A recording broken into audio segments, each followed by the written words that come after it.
priest. Okay, so it's fantastic to be here in this gathering. So, I mean, first of all, so many thanks to Lewis for having this great idea.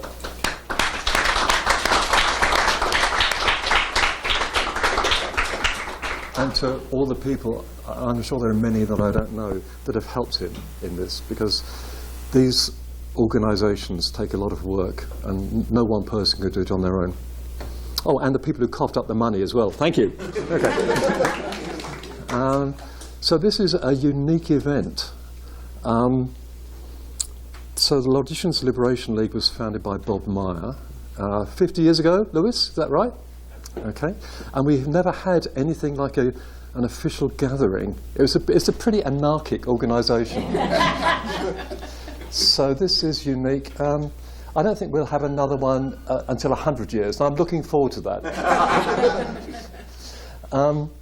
So it's a great to be here with a gathering of the clan, as it were, and all the friends who are not members of the League, at least yet, and who are coming to hear some logic in the next few days. So thanks to everyone coming, and let's have a great time. Okay, so let me tell you what I want to talk about. And this is not a profound talk. I was thinking of doing something a bit more profound, so I wrote to Lewis and said, I want to talk about paraconsistent meta theory. And he says, you can't talk about that, because you did it last time you were here. So I went, oh, shit. So I had to talk about something else. Okay, so what I'm going to talk about is Meyer's paradox. This is not a misspelling, okay? Although I have a habit of misspelling it, okay? Blake Meyer used to be a graduate student at the University of Madison, Wisconsin. I'm not quite sure what he's doing now, but a couple of years ago he sent me a paradox, which I thought was, that's a cool paradox. And I gave him some comments, and then he sort of polished it up a bit, and then he wrote a paper it appeared in the journal Thought about, well, it was early this year. And I thought, well, what do I make of this paradox? And essentially that's what I want to tell you. So what I'll do is, first of all, let's get rid of the hand. Okay. First of all, I'll tell you informally what the paradox is. Now, when you analyse a paradox, it helps to have a nice rigorous presentation of it, because one of the things about formalisation is that it ties down the steps very hard so you can see exactly what options are open to you. Okay? So, after the introduction, I will show you a formalisation of his argument. He doesn't formalise his argument, but you need to do that for a proper analysis. And the analysis is split into two stages. And I'll tell you, you'll see exactly what those are. And then what I want to do is analyse his argument and give a paraconsistent solution. Okay, no surprises that I'm going to want a paraconsistent solution. And again, the analysis has two stages. They don't correspond to the two stages of the argument, but there are two stages because there are two quite distinct points that need to be made. Okay, and then there's about 30 seconds of conclusion. So that's where we're going. All right, so let's have a look at his argument informally. Now, it concerns this predicate, SXP. Okay, X is an object, P is a proposition, and he reads it as X currently believes that P. But you could equally read it in many ways. X says that P, X asserts that P, X writes that P. I'm going to just say X says that P. As you'll see, we actually assume virtually nothing about this operator S. Okay, so the paradox uses this thing, X says that P. Okay, so how does the argument go? Well, it's essentially an argument for triviality, so Lewis will like this, okay? So let M be any sentence. We're actually going to prove its negation. Okay. Now, GM is the sentence, no one has said something true which entails M. I'll let you get your head around that for a minute. No one has said something true which entails M. Okay. Now, this is an informal argument. It's not possible that GM and M and someone says that GM and M. Why not? Because if GM and M and someone says that GM and M, then someone has said something which is true and entails M, namely GM and M. Okay, so that's not possible. Okay, now, consider a world where there's just one person. It's kind of a lonely world. And they say just one thing. Well, he's got no one to speak to, right? Okay, and they say GM and M.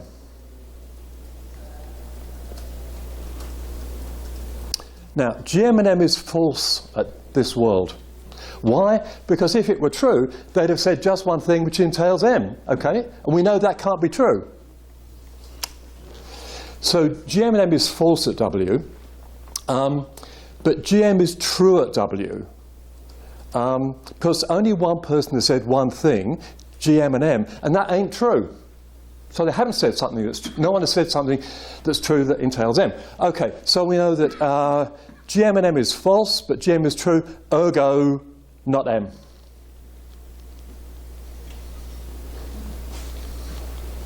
Okay, so that's the informal version of the argument.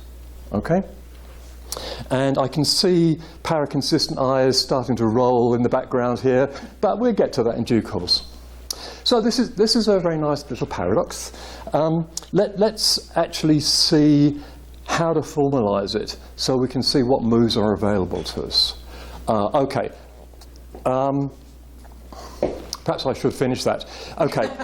Not M holds at W, but W is a world, so what we've shown is that not M is possibly true. To get to triviality, you need a few other steps, which we'll get to in due course. But at the moment, what we've just shown is that not M is possibly true. So anything, or at least the negation of anything, is possibly true. Okay, so let's turn to the formalization of the argument. We'll come back to how you can get trivialism out of this later on. Okay, so GM is this sentence. It's not the case there's a person and a proposition such that P and P strictly implies M and SX. In the argument, as I gave it informally, I use the word entails. Okay?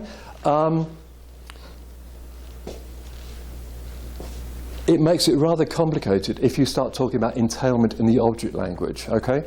And really it's not necessary, so the strict conditional is close enough for everything that we'll need. I'm going to understand the entailment relation as this strict conditional. If you can sort of build entailment if you want it, but it doesn't really do you much extra, and it complicates things enormously. So GM is this sentence. Okay, so the first stage of the argument was to show that it's not possible. So suppose there's a world where it's true. All right. And a world we're supposing is just a simple possible world. Don't worry too much about which mode of logic, just think of some possible world. Okay, this guy is true to all worlds. So we can add that as a conjunct. So this world, this conjunction is true. Now we just quantify. So that shows there is an X, there is a P, such that P and P strictly implies M and SXP. Okay, what's that? Well, that's the negation of GM. So if it's not the case that GM, then it's not the case certainly this large conjunction is true.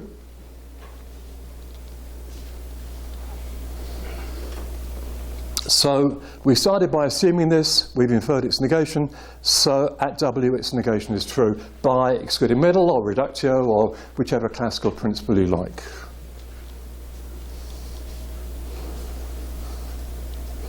So in other words, this was an arbitrary possible world, and we've shown that it can't hold that world, so it's not possible. All right, so this is stage one of my argument. Okay, stage two. I'm going to give you the argument, So what we're going to assume is that W is a world where there's only one person, A says something, and they say only one thing, namely GM and M. Now, intuitively, that's a possible world. Okay? There's a possible world in which there's one person, they say one thing, and they say that.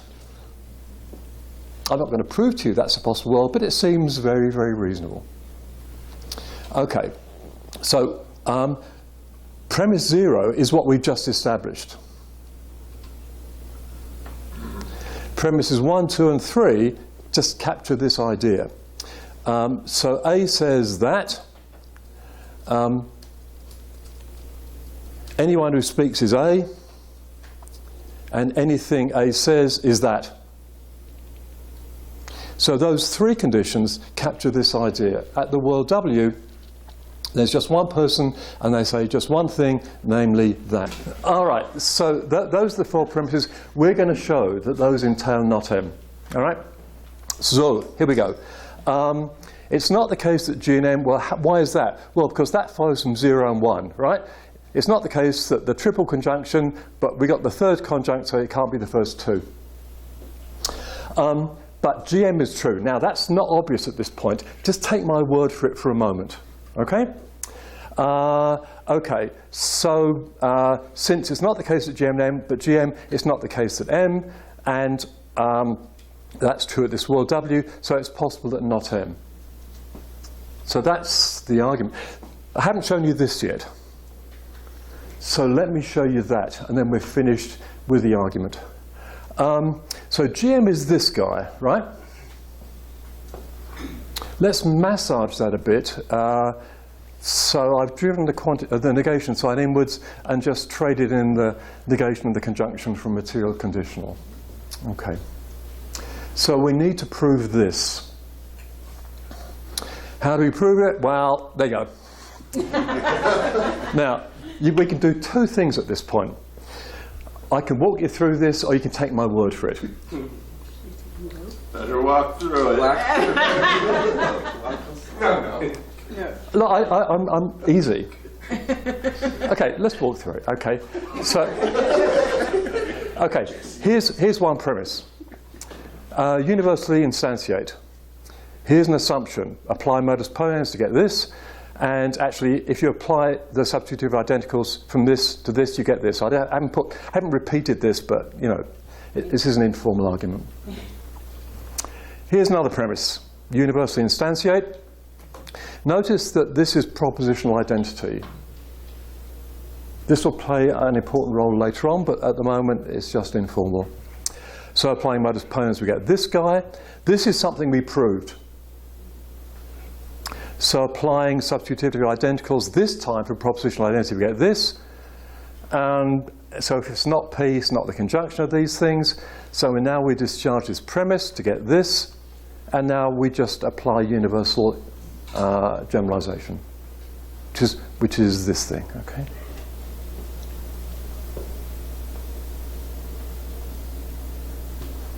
So this is not a formal proof, it's just an informal proof. But you can see that it's okay, given substitutive identicals, etc., etc. All right. So what we have proved is this. Now, M was arbitrary, so I might just as well have been not M. So we've proved that M is possible. Okay. Now, how does possibility behave? Well, look, M was arbitrary, so we might as well have, we've proved it's possible that box M as well.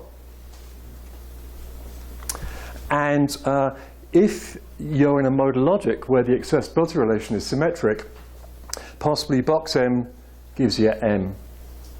So we've got possibly box M, and so M. So assuming that we're dealing with a modal logic where the accessibility relation is at least symmetric, what we've got is a proof of triviality. So I said Meyer's proof is essentially a proof of triviality. This is how you wring triviality out of Meyer's argument. Okay. So that's sort of the end of the first part of the talk. What I've done is given you Meyer's paradoxical argument and shown you the moving parts and tied it down quite hard. What I want to do next is go on and sort of see what to make of this argument. But let me just pause for a second. Is there anything you guys aren't clear about you want me to go over in the paradox? All right. Okay. Well, so let's come down to the stage one of the analysis. What I'm going to show you is that under certain conditions, it makes sense to hold that everything is possible without a collapse into triviality. Okay. And indeed, there are certain logicians, including logicians from amongst the august logicians Liberation League, who have written papers that everything is possible.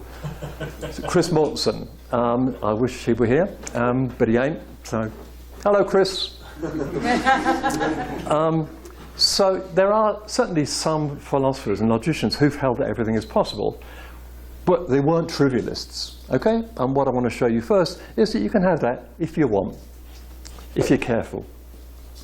All right, so I'm going to show you this. I'm going to give you a model of a modal logic where it's true that everything is possible, but the model is not trivial. Okay, so this is going to be a modal logic, and it's going to be based on a para-consistent logic. And to keep things nice and simple, I'm going to use my favorite para-consistent logic, which is LP. Okay, so this is modal LP. Okay, not or and the particular quantifier and diamond are the connectives in the language. And the other operators can be defined as usual. In particular, you know, the strict conditional is box A, hook B.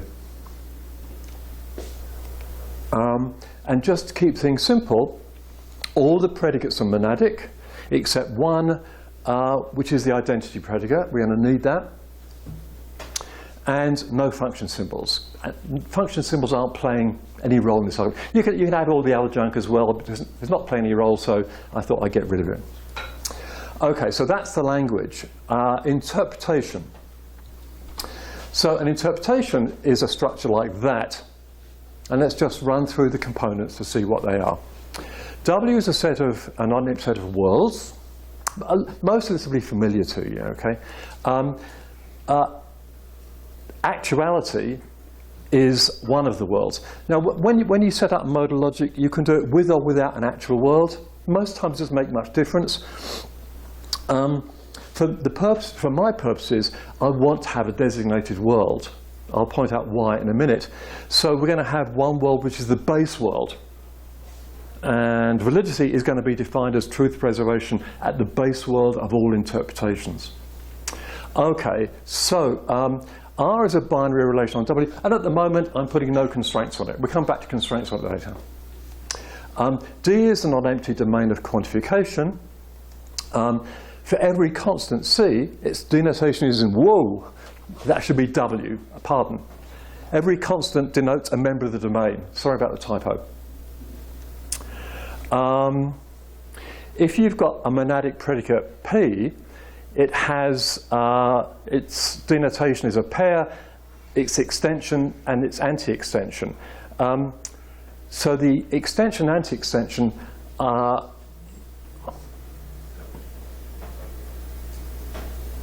okay, it's going to have an extension and the anti-extension every world. So the extension is the things that the predicate is true of. The anti-extension is the things that it's false of. Okay, and because this is LP and not first degree entailment, these two things add up to, oh, there's the missing D. Okay, that should be W. Okay, so these guys have gone on holiday. Okay, that D should be there and that W should be there. Okay, so what it's saying is that every world, every predicate either is true or false of every object. Okay, and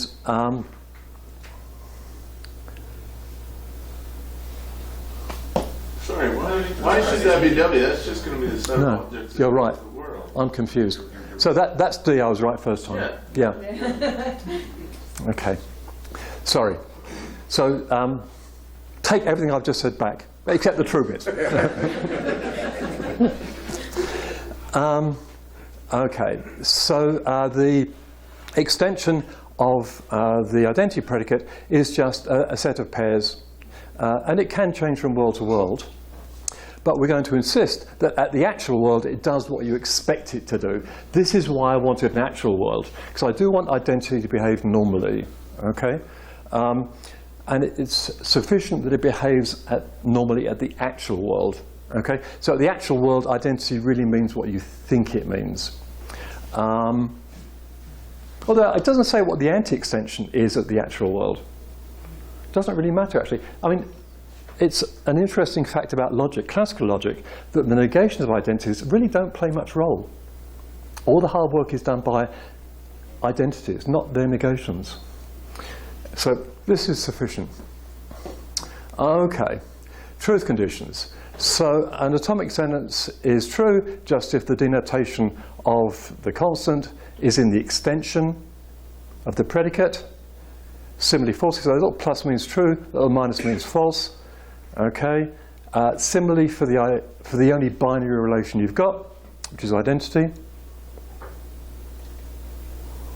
negation toggles truth and falsity. Disjunction behaves in the way you know and love. Possibility behaves in the way you know and love. Okay, so diamond A is true just if A is true at some accessible world, and it's false if it's false at every accessible world. And okay, then there's the quantifier. Quantifiers are a pain in the arse. For many years I tried to figure out the best way of doing quantifiers that was maximally intelligible. And in the end I decided, hey, if you're dealing with quantifiers, just add a constant for everything in the domain. It means you don't have to talk about satisfaction. And there's mathematically nothing problematic about this, okay? Because we're just doing mathematics. So you've got this interpretation, you've got domain, just throw in a constant, and then you can give the truth conditions you expect.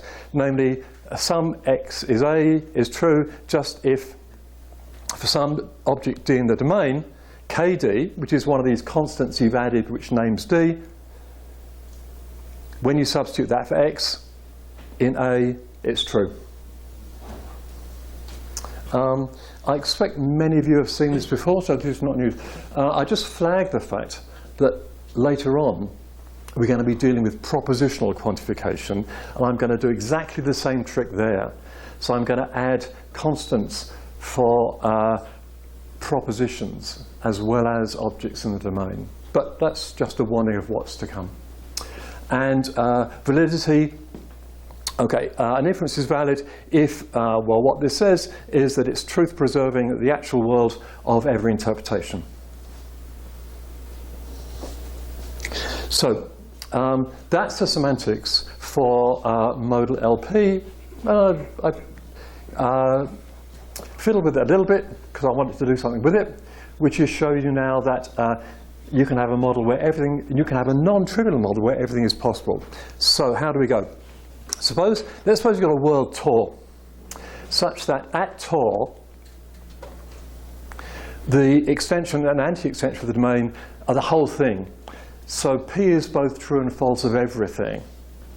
And ditto at Tor for the identity predicate.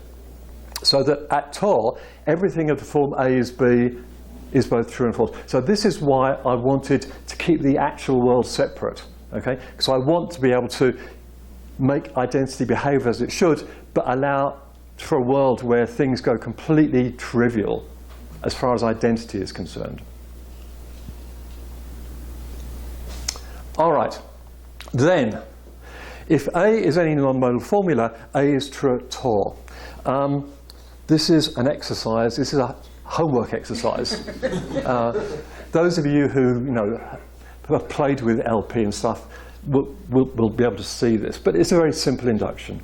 Okay, so if the actual world access is Tor, then possibly A is true at the actual world. For non-modal formulas, okay? So this is not quite possibilism. It's possibilism for non-modal formulas. So hence, if every interpretation has an actuality accessible Tor world, then it's a logical truth that possibly A for non-modal formulas. And the actuality needn't be the trivial world. We haven't said anything about actuality. Actuality can be a consistent world. It doesn't even have to be inconsistent. So it can certainly be non-trivial.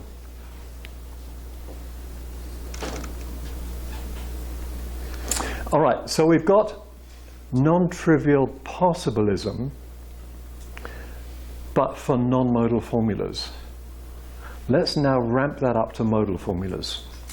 Okay, suppose that if in addition, Tor accesses a world if and only if it's itself. So it accesses just one world itself. Right? Here's W, and the access relation goes, whoop. Okay. Then what you can do is show that for every A, modal or non-modal, it's true at Tor. And again, this is homework for the conscientious student, or for anyone who wakes up in the morning at 3 o'clock, at 3 a.m. in the middle of the night, can't get back to sleep, and wants something to distract themselves. You can prove this. Right? All right. If every interpretation satisfies this extra condition, then we've got a model of possibilism.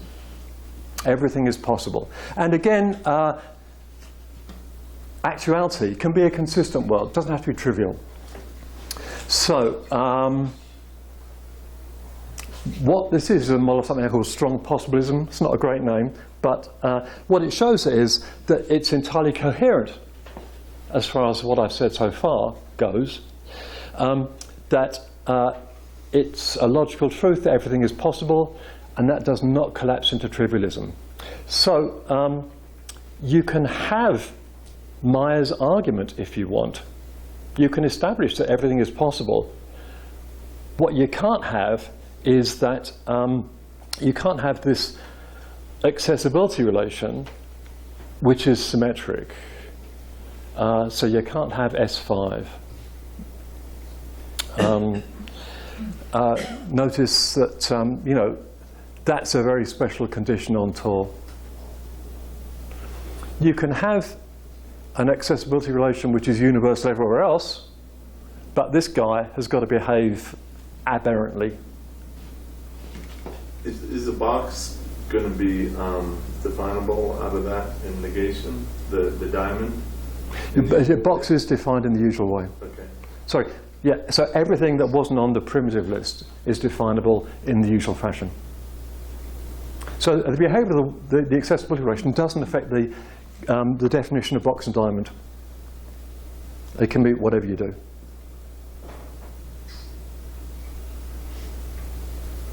Okay, so you can have Meyer's result if you want. Well, sort of. Okay, this is the bit that Lewis will like. I've been very careful about circumscribing the language, because if you extend it a little bit, you do indeed get a proof of triviality. You can do this a couple of ways, and I'm grateful to Lloyd Humberson for pointing this out to me. Okay, let's suppose you've got a backwards-looking box. So if you're familiar with tense logic, you can think of the future tense operators, F and G, as pointing forward in time. Okay? But in tense logic, there are backwards operators too, the past tense operators, P and H. And the accessibility relation for these is the converse. So this is the kind of modal analog of the backwards universal as opposed to particular temporal operator. So it says box minus 1A is true if some world which can see me is such that A is true. So if at A, diamond box the minus 1A, then, okay, we're in trouble. A is true. At A, actuality. So if you've got this backwards-looking box, which at least prima facie seems to be perfectly intelligible, then you can get from the truth of possibilism to triviality. That's one way you could do it. There's another way.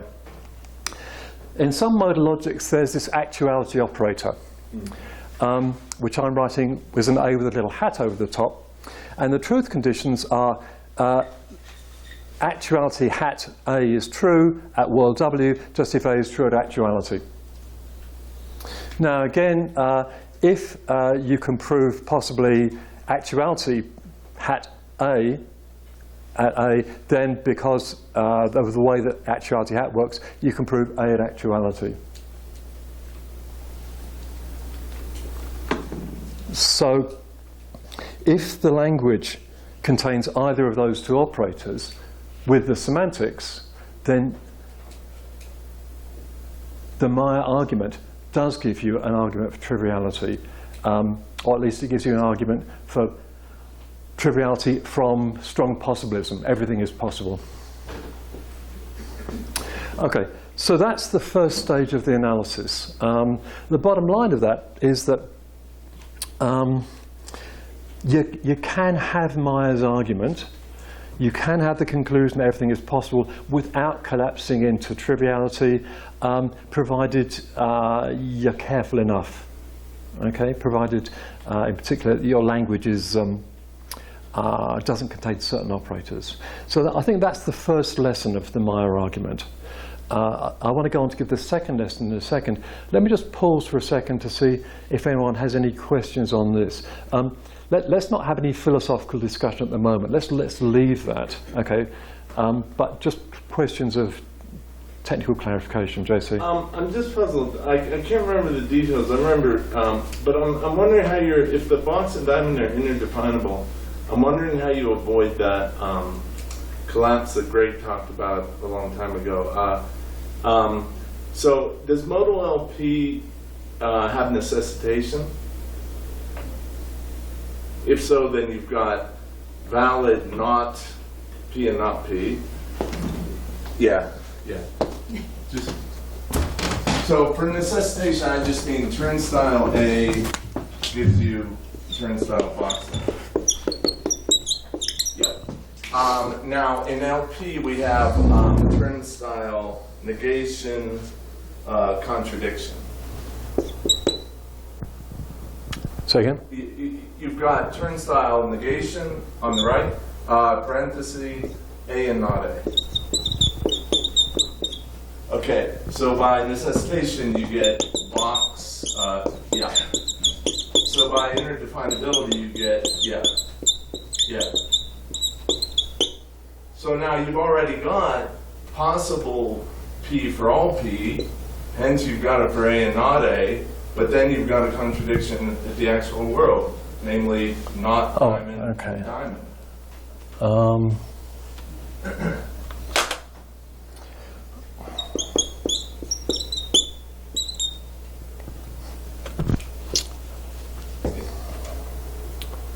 So I'm just going from that box one that you above. This one. Yeah, to not. Yeah. Okay. Diamond.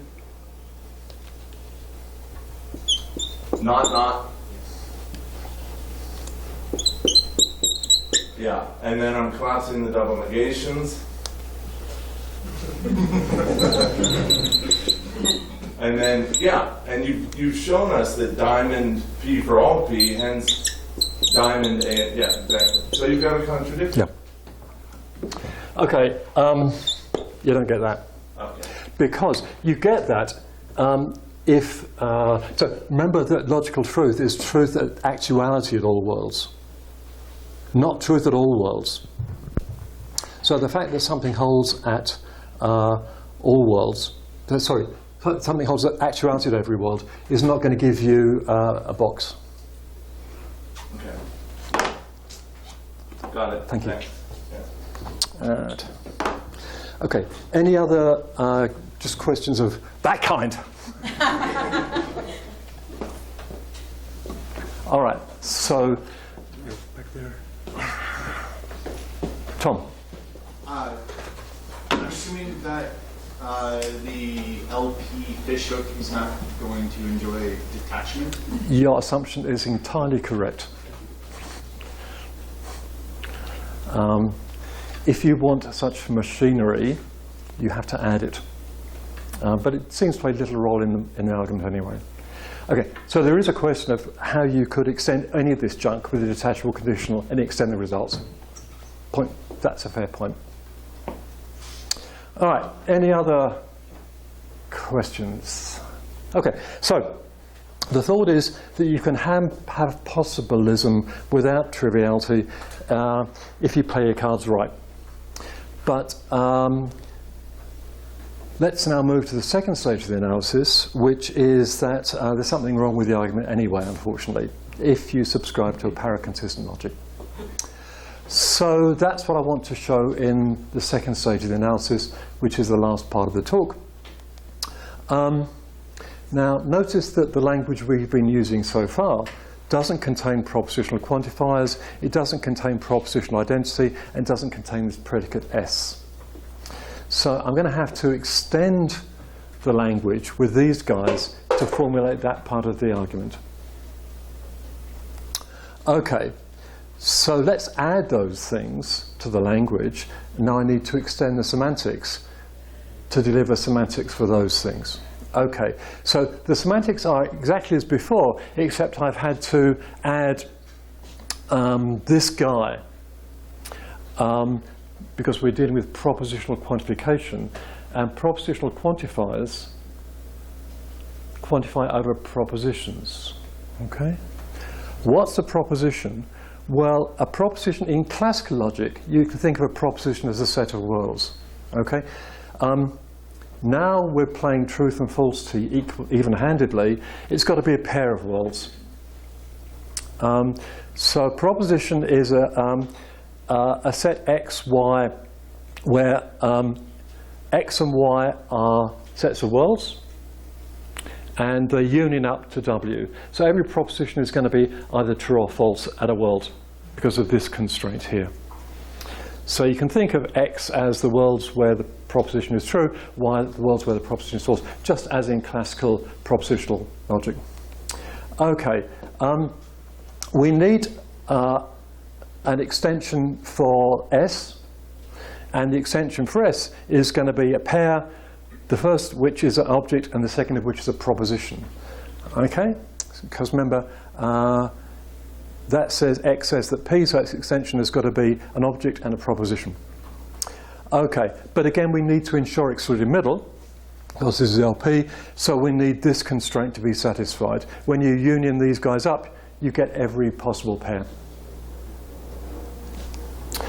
Okay, the denotation of the identity predicate, well, it's going to have an extension and an anti-extension, and again that's going to be a set of pairs of propositions this time, where again they need to union up to all pairs to make sure that excluded middle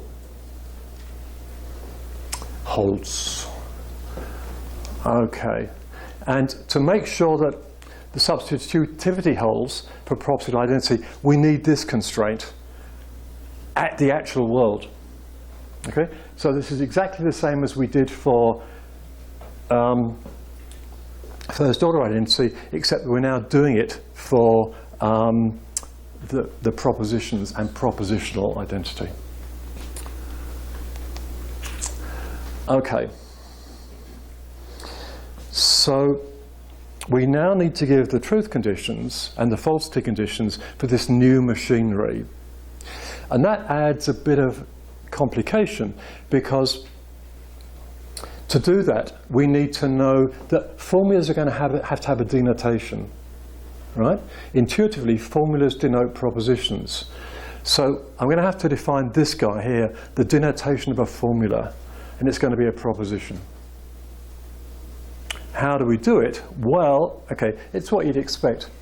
The denotation of a formula is the set of whose first component is a set of worlds where it's true, and the second component is a set of worlds where it's false. That's what you'd expect. Now, that adds a complication, because I've used the truth and falsity relations to define the denotation of formulas. Okay? But I'm going to use the denotation of formulas to define these guys. So there's a circle. Fortunately, it's not a vicious circle, because you can do this by a dual recursion.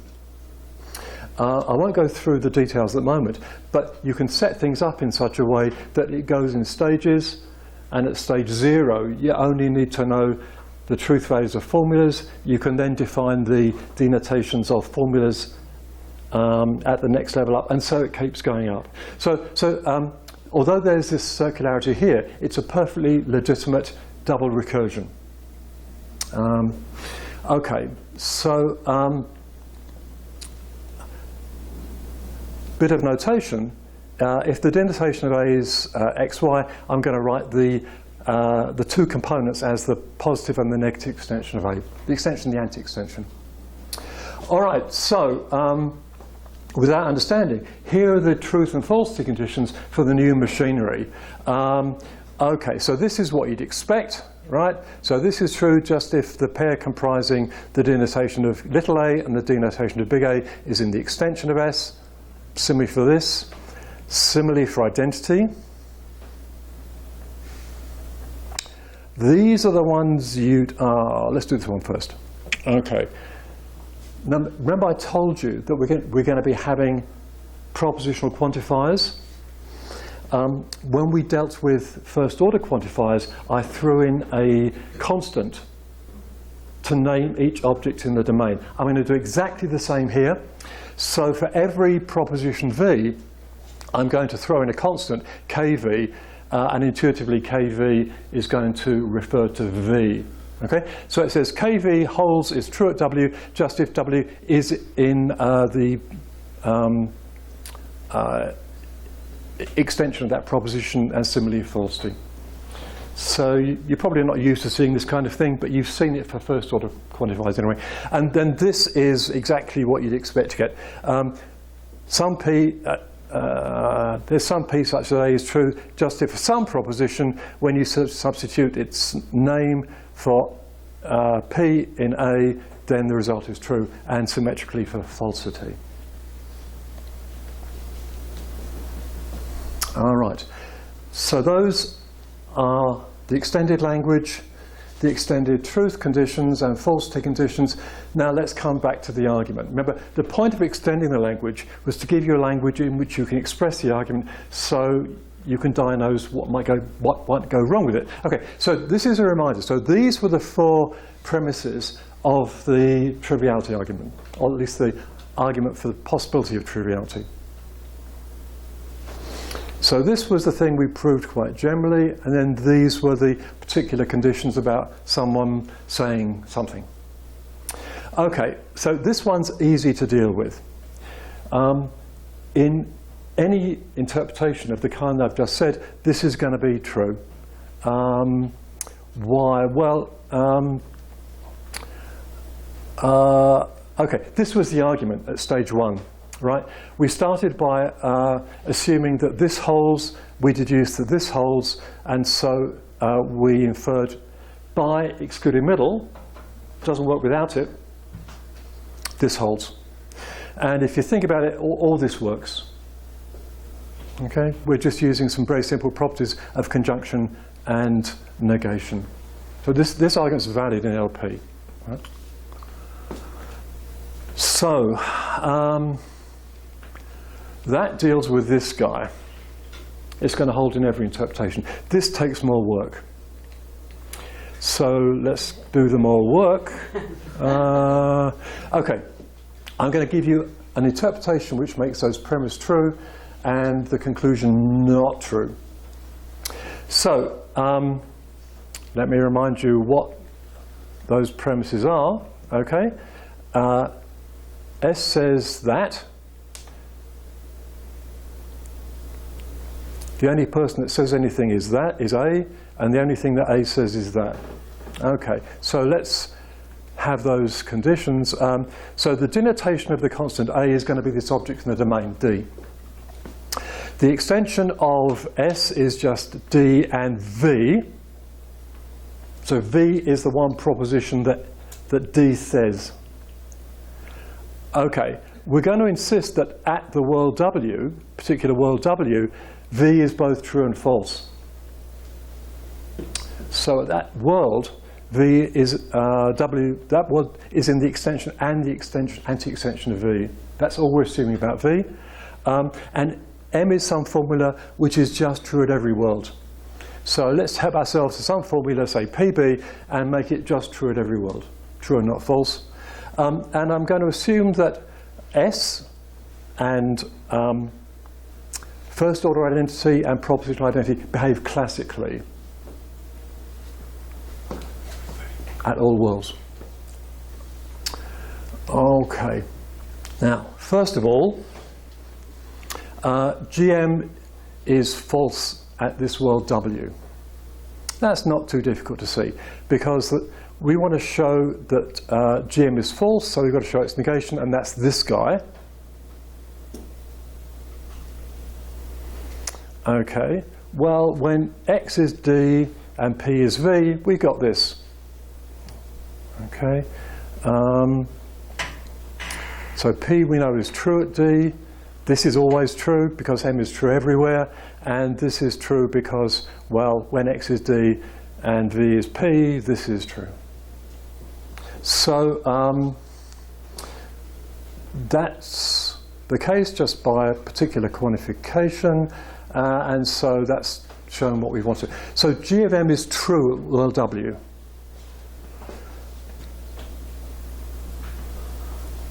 But it's false as well. Okay, so what did I say? Sorry. We know that GM is false at W. That's what we've just shown. Now I want to show that it's true. Okay, so this is GM. Okay, I need to show that's true. Well, let's just do a little bit of manipulation. It makes life easier. So again, I've driven the quantifiers in and used De Morgan's laws. I want to establish this. And it's simple case-by-case consideration. If X isn't D, then whatever P is, this is going to be true just because if X isn't D, this is always going to be true, because D is the only person who says anything, right? So that's true whatever P is, so we've got its universal quantification. Okay, so the other case is that X is D. Well, if P isn't V, then we're going to get this, because if X is P, then the only thing that the person says is V, and if X isn't V, they didn't say that. So again, we've got it because of the third disjunct. And the only other possibility is that P is V, and remember we're supposing that X is D. Well, that's true at W because P is true and false. Okay, so we got what we want. So again, by universal quantification that, and so again by universal quantification that, which is that. Okay, so GM is both true and false at W. Okay, this is the only bit of fast footwork. We can take, we've just shown that GM and M is true and false at W. Okay, so we can take V to be the denotation of that formula. Remember, all we assumed about V was it's something which is true and false at W. And now I've shown you something that's true and false at W, and I'm going to tell you more about what V is. Namely, it's the denotation of that formula. Okay, all right, so 1 to 3 now hold at W. This is 1 to 3. Okay, so A says that this, well, that's because we've taken V to be the denotation of that. Well, and by the constraints or axioms we put on, or conditions we put on S, these two are true too. So now we've satisfied all the other axioms. So all the other axioms of the argument. So every axiom, or at least every premise that drives the paradoxical argument is true at W. So all premises of the argument hold at W, but the conclusion doesn't, because not W is true at W. Remember, M is something that's true everywhere, so not W is not true anywhere, particularly it's not true at W.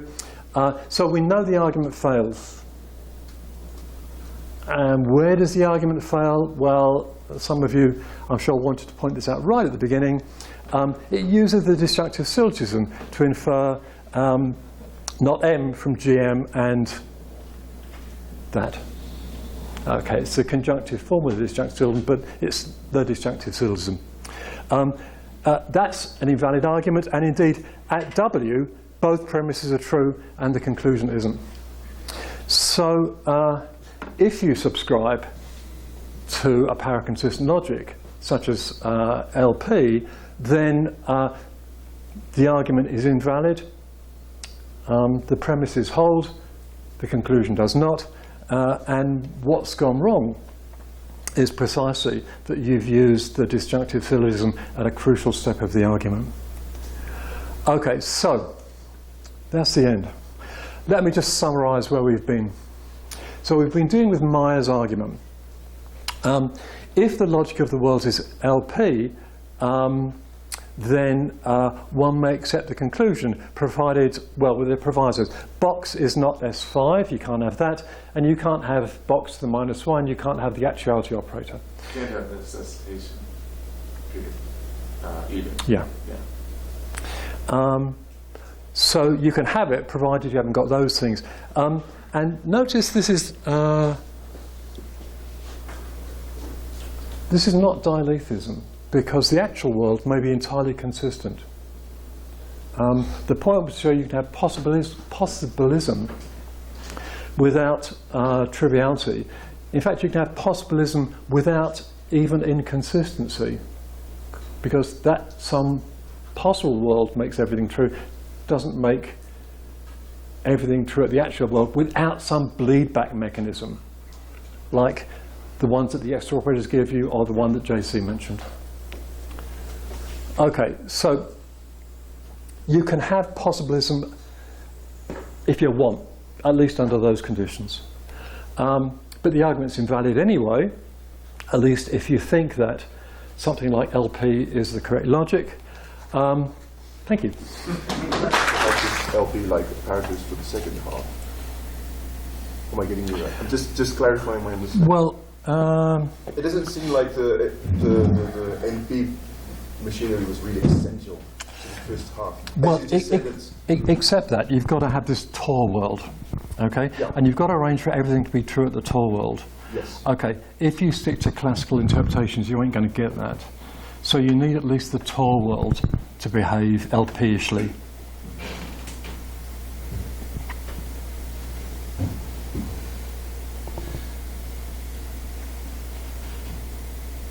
Okay.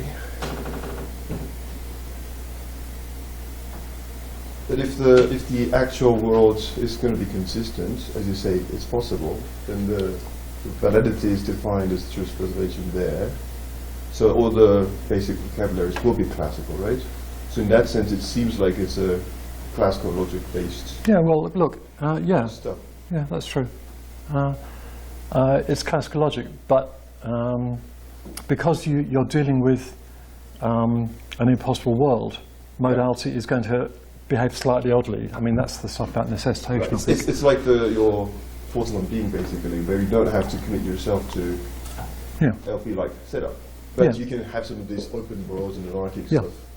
That- So it's kind of similar to that. Yeah, that's true. I mean, you need enough funny junk Yeah. to have a Tor world. Yeah. Okay. Well, it might be funny junk that's not really forcing you to go paraconsistent. That's what I wanted to just. Yes, that's correct. Yeah. Yeah, no, thank you, that's a good point. Yeah. Thanks.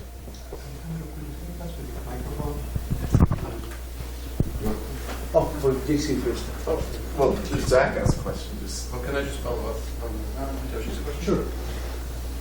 Thank you. Could you just say a bit more about how the Tau world works, given the conditions you gave on propositional quantification?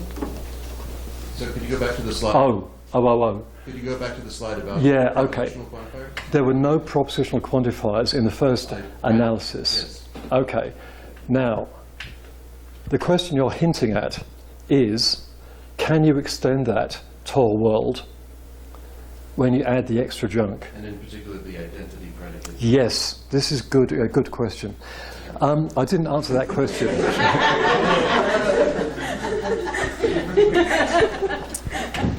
The quick, because it's a bit complicated. Okay, look, there's a quick answer, which is no, you can't do it.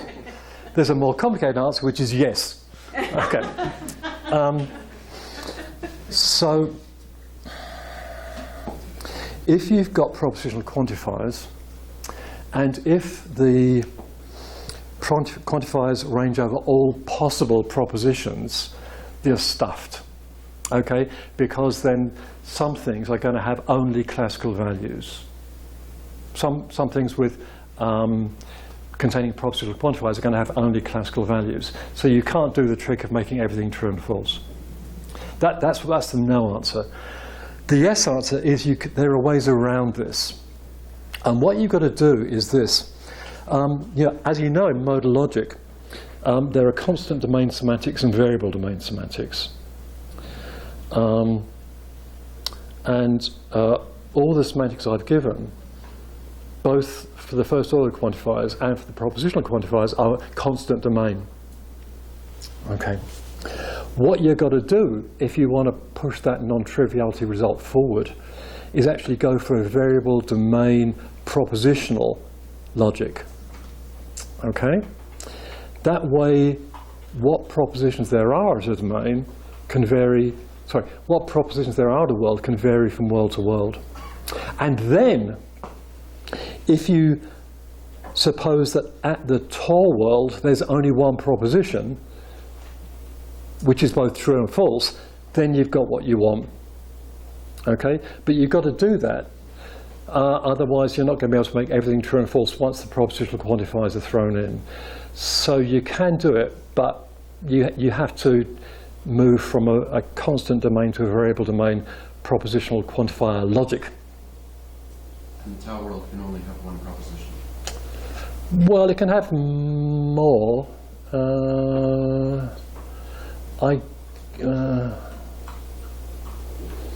That's the easy way, or easiest way of doing it. Can it have more?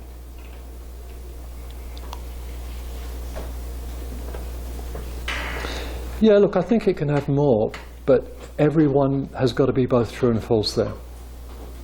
And there's got to be at least one. So having one that's just simply true and false is the simplest way of doing it. I was wondering whether, so I had two questions. One is, once you go to a non-normal modal logic, then of course you can have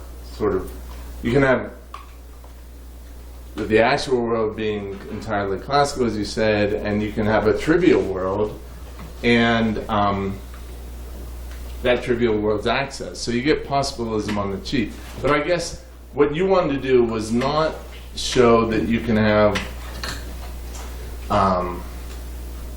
that. You wanted to show that you can have non-trivial worlds making the possibilism true. Is that sort of the idea? Well, Tor is a trivial world. Right. I mean, you're showing everything is I possible. guess I'm just sort of wondering, I mean, I had never thought about this paradox, but once you have propositional quantification, then you get all the sort of paradoxes, the sort of standard ones pretty quickly. And it seems like the solution to this is just to go non-normal, and I'm just wondering whether there's anything peculiar about this paradox that isn't being solved by the sort of non-normality of the logic. Yeah. Okay, so remember there are two stages of the analysis. This Tor world is non-normal. That's what's doing the work. You're dead right about that. Is that cheap? I don't know. The second stage of the analysis wasn't non-normal. Yes, it was. It has to be, in order to have a consistent actual world. For just that reason alone. I see. Yeah, actually, no, that seems right. Okay. Yeah, so you want to avoid the bleed back. So there's got to be some feature of Yeah, non-normality. you don't need any Yeah. rigid actuality operator. Yeah, It's- no, that's true. So your question was, now, The question was sort of, it does this particular paradox, which I'd never heard before, is it being solved by more than the non-normality of the setup? And it seems to me that it isn't. Not that, I didn't mean to say that's cheap or uninteresting. That's my real question is the non-normality doing everything? You just said in the second stage it isn't, but you conceded that. yeah, no, that seems right. Let me just ask you, you said that non-normality solves most of the other paradoxes. No, I just meant once, so you have a lot of machinery in here, including propositional quantification. Yeah. And so once you've got that in the house, I'm wondering whether there's anything special about this. This is an intentional paradox, not all paradoxes are. Or at least the way you treated it, it was. So I didn't mean to make that claim, that non-normality fixes everything. Yeah. Yeah, no. Look, I think to answer that question, we'd have to look at the other intentional paradoxes. This is actually in the same vicinity as a very old paradox of Arthur Pryor, way back in the 60s, 70s. He has a paper called The Budget of Paradoxes. And he just considers a lonely world where there's one person who says this sentence is false. And what he does is use that to show that he must have said something else, or thought something else, or written something else. So, okay, and Pryor is well aware this is highly paradoxical. But you could twist Pryor's argument to show that a world where one person does this is a logically impossible world, despite prima facie appearances. Okay, that's counterintuitive too.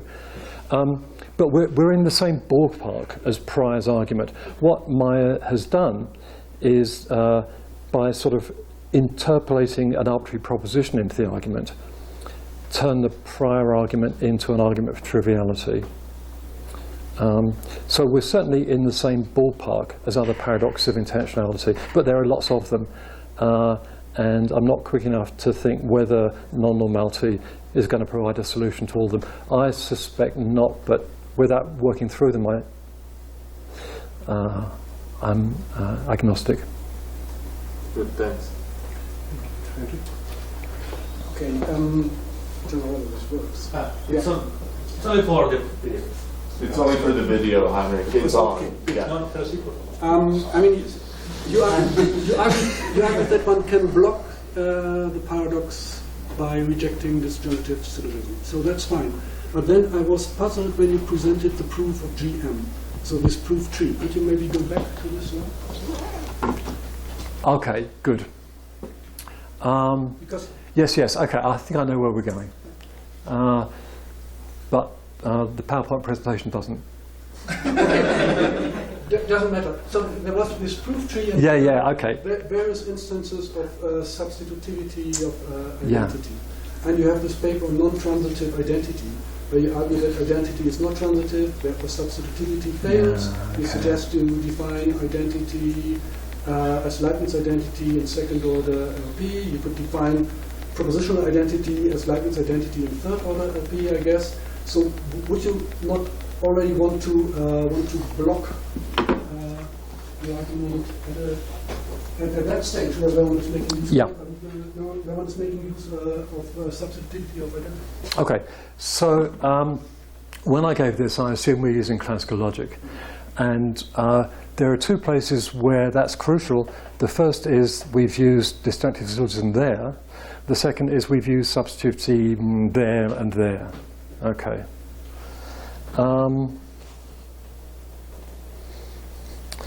Notice that when I set up the counter model, I specified that S and this guy behave classically.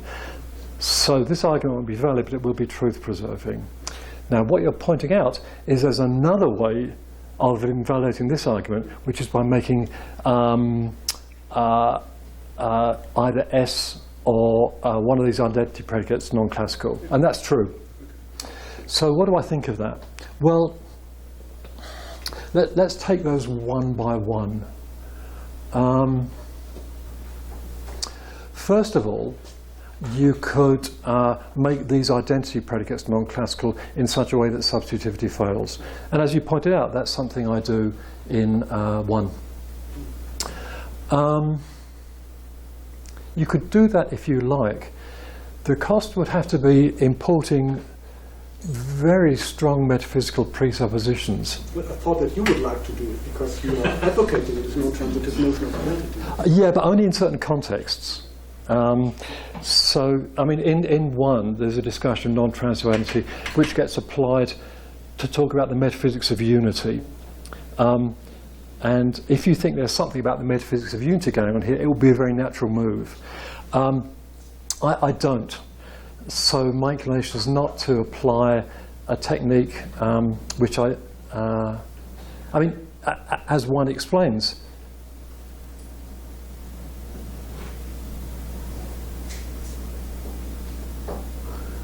the transitivity identity is going to fail only under certain circumstances. And as far as I can see, there's nothing in particular about this kind of situation which generates that kind of circumstance. If you could show that were the case, then that would be another possibility. But at the moment, I don't see it.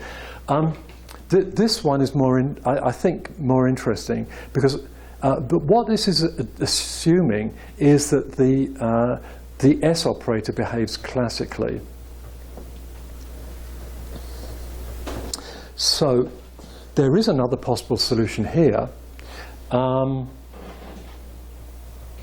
You could suppose that this poor unfortunate person both says it and doesn't say it. Then this step's going to fail. So in the solution I gave, the content of what was said was paradoxical, or at least contradictory at some world.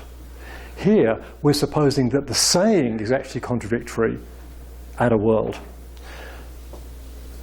So this is a possible solution, but I didn't talk about it much because here's a choice.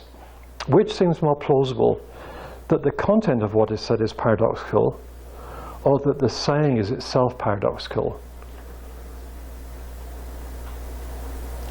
Which is more plausible, that I say something paradoxical, or that I both say and don't say something?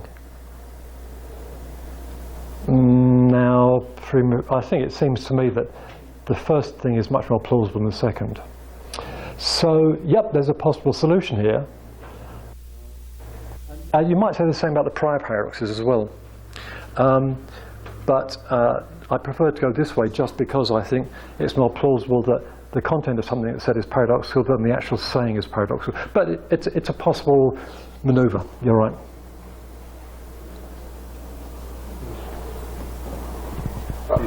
Yeah, I was just going to point out that. Yeah. I was just going to point out. I was just going to point out that the saying, it does sound more plausible that the content is paradoxical and not the saying.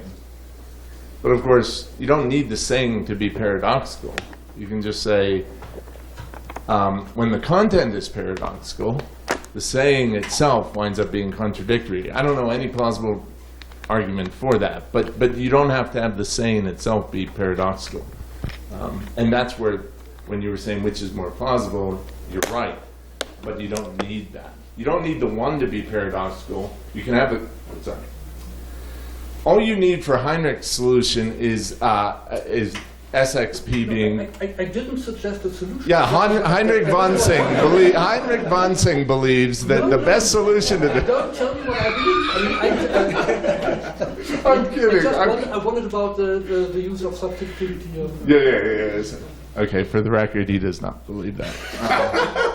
I was just saying, all you need is the first thing to be inconsistent, the saying itself to be inconsistent, but not paradoxical. It's just, I mean, surely not every inconsistent thing is paradoxical. It's just inconsistent. Okay, I'm not sure I've grasped the point. It certainly has to be the case that this poor bugger, A, says something and doesn't. Correct. And that's not paradoxical. The saying itself is not paradoxical. It's that the content is paradoxical. The saying is, look, I'm not arguing for this. It's just that you said which is more plausible, that the content is paradoxical or the saying is paradoxical. But that's not the question. For this solution, all you need is for the antecedent to be inconsistent. It doesn't have to be paradoxical. Yeah, okay. No, that's a fair point. I mean, so the question is, what counts as a paradox? I suspect that if I say that I both say something and don't, and argue for it, people will find that a bit paradoxical. Well, they'll find it weird, but Yeah. No, but physically impossible would come to mind.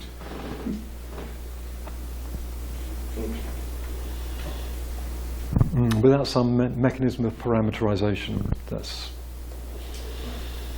But remember, S can be anything, so it's not just saying, it's writing, thinking. Intentional states are sometimes very funny. Yeah, I should preface with the fact that at the end of the last presentation, it was mentioned Professor Wong, which is very much not me. But I didn't correct that because I was too busy enjoying the fantasy of. But yeah, so unfortunately, I have to apologize a little bit because this talk was supposed to be a little more formal. It was supposed to be the semantics that I laid out for exclusive ORs. I'm still really uncomfortable pronouncing that as XOR, SOR. They all sound kind of terrible. Unfortunately, at some quite late point, embarrassingly so, I discovered that that my semantics were very much not accommodating a large variety, including those with pretty much any negations in them. So instead, this is mostly just a rather informal argument for why I think that a classical sort of Gricean view under which exclusive ORs are only so from conversational implicature rather from just the semantic machinery isn't the best way of conceiving of how we should think about just the use of OR in natural language. And yeah, not a really accurate, great outline. But the way I wanted to look at this is through coordinated if statements. Primarily this comes from some answers to questions posed by Justin Koo and his addresses to coordinations for ifs and the work of Wolf Starr and Tony Gillies, so not necessarily a particular logic background. But I wanted to look at conditionals because they seem to provide a slightly different picture of what's going on for these coordinators than your standard just indicative statements, the ones on which Grice did his arguments primarily, on which Lawrence Horn also worked on why is there no XOR in natural languages. And I realized that the presentation skews very, very heavily towards just talking about English. There's a little bit at the very end there, but I don't do much philosophy on anything but English, which is rather unfortunate. OK, so just basic coordinations of if-thens, of conditionals, counterfactuals in some cases. And we'll look at the ones primarily with to, because I think other extensions can be generalized under them, but it's a lot messier to look at them for the most part. We have and cases and or cases. So if A and C, then, or if A and B, then C, and if A or B, then C. And both of these come apart into a primary and secondary reading, a stronger and weaker reading. I'm not saying those are the exact same, but so for and we have, I'll do the and ones first because they tend to be more agreed upon. So if A and B, then C, we have if A, then C, also if B, then C. And the second reading is if both A and B, then C. Pretty straightforward so far. So for the OR cases, we have if A, then C, also if B, then C. And also here is really just, I'm saying this right now, but most of the time, we think of this also as saying the same also, and this also, I didn't want to repeat and, but these tend to be thought of as the same. You're just saying or instead of and for some colloquial reason. And the second reading for or is if A, then C, or if, I know I'm repeating it, or if B, then C. I don't know which of these is true, but there's some truth among them. So the exclusive or the XOR, is basically saying that whatever truth there is exclusive to one of the things conjoined by the or. And so for the basic one, it's saying either this is true, either A then either if A then C, or if B then C, but not if A, not both of these things together. So it's not the case that we can take either of these and it's true no matter what. This is especially awkward for the sort of epistemically undetermined case of 1.2, under which we get, well, it's either one, so I don't know which of these is true, but I know the truth is in one of them, but I know it's also not more than one of them. So this is hard to represent, generally.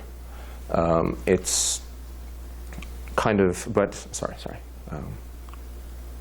Yeah, I got myself a little mixed up there. This is actually easier to represent in terms of just natural language than just saying, saying the other case in which it's inclusive, or I'll just say IOR, I guess, your. It doesn't sound very good, but I don't know. I guess most of the time they just use these to refer to programming sort of things, and that doesn't necessarily have to sound that great. In which case, the XOR one, you can say if A then C or if B then C, but I don't know which reads a little easier than I don't know which ones, which you can do for n over 2, but there's not really an easy way to say I don't know which of these, and it's at least one, but it can be more than one. Nonetheless, that seems to be the way that people want to read or in this epistemically underdetermined case. And I should also note that, so for Grice, the only real thing you get with or is the if A then B is true, or if A then C is true, or if B then C is true. You don't get the epistemic underdetermination. You simply get the both of these case. Nonetheless, there's some iffiness with the and that isn't really worked out there. So I want to continue a little bit with, this doesn't actually fit very well with just any formal semantics on the or, because if, as said here, or is doing something very similar to and, you have to make or come out conjunctively, which doesn't, which isn't the worst thing possible, but it would seem rather odd. And we want to tell a story in which that or is actually doing something of itself and not just substituting for and. Moreover, it seems difficult to relate the or of a conjunction to the sort of necessarily disjunctive one in which one of these statements is true, but I don't know which of them. That's not necessary to look at. So I wanted to look at, basically the argument here is, I think that there is a natural reading under which XOR is basically just as intuitive and doesn't rely on merely conversational markers that are over and above cases in which you would use the IOR or the inclusive or. And I think that under these explanations, we can answer a couple questions for why there isn't that many XOR.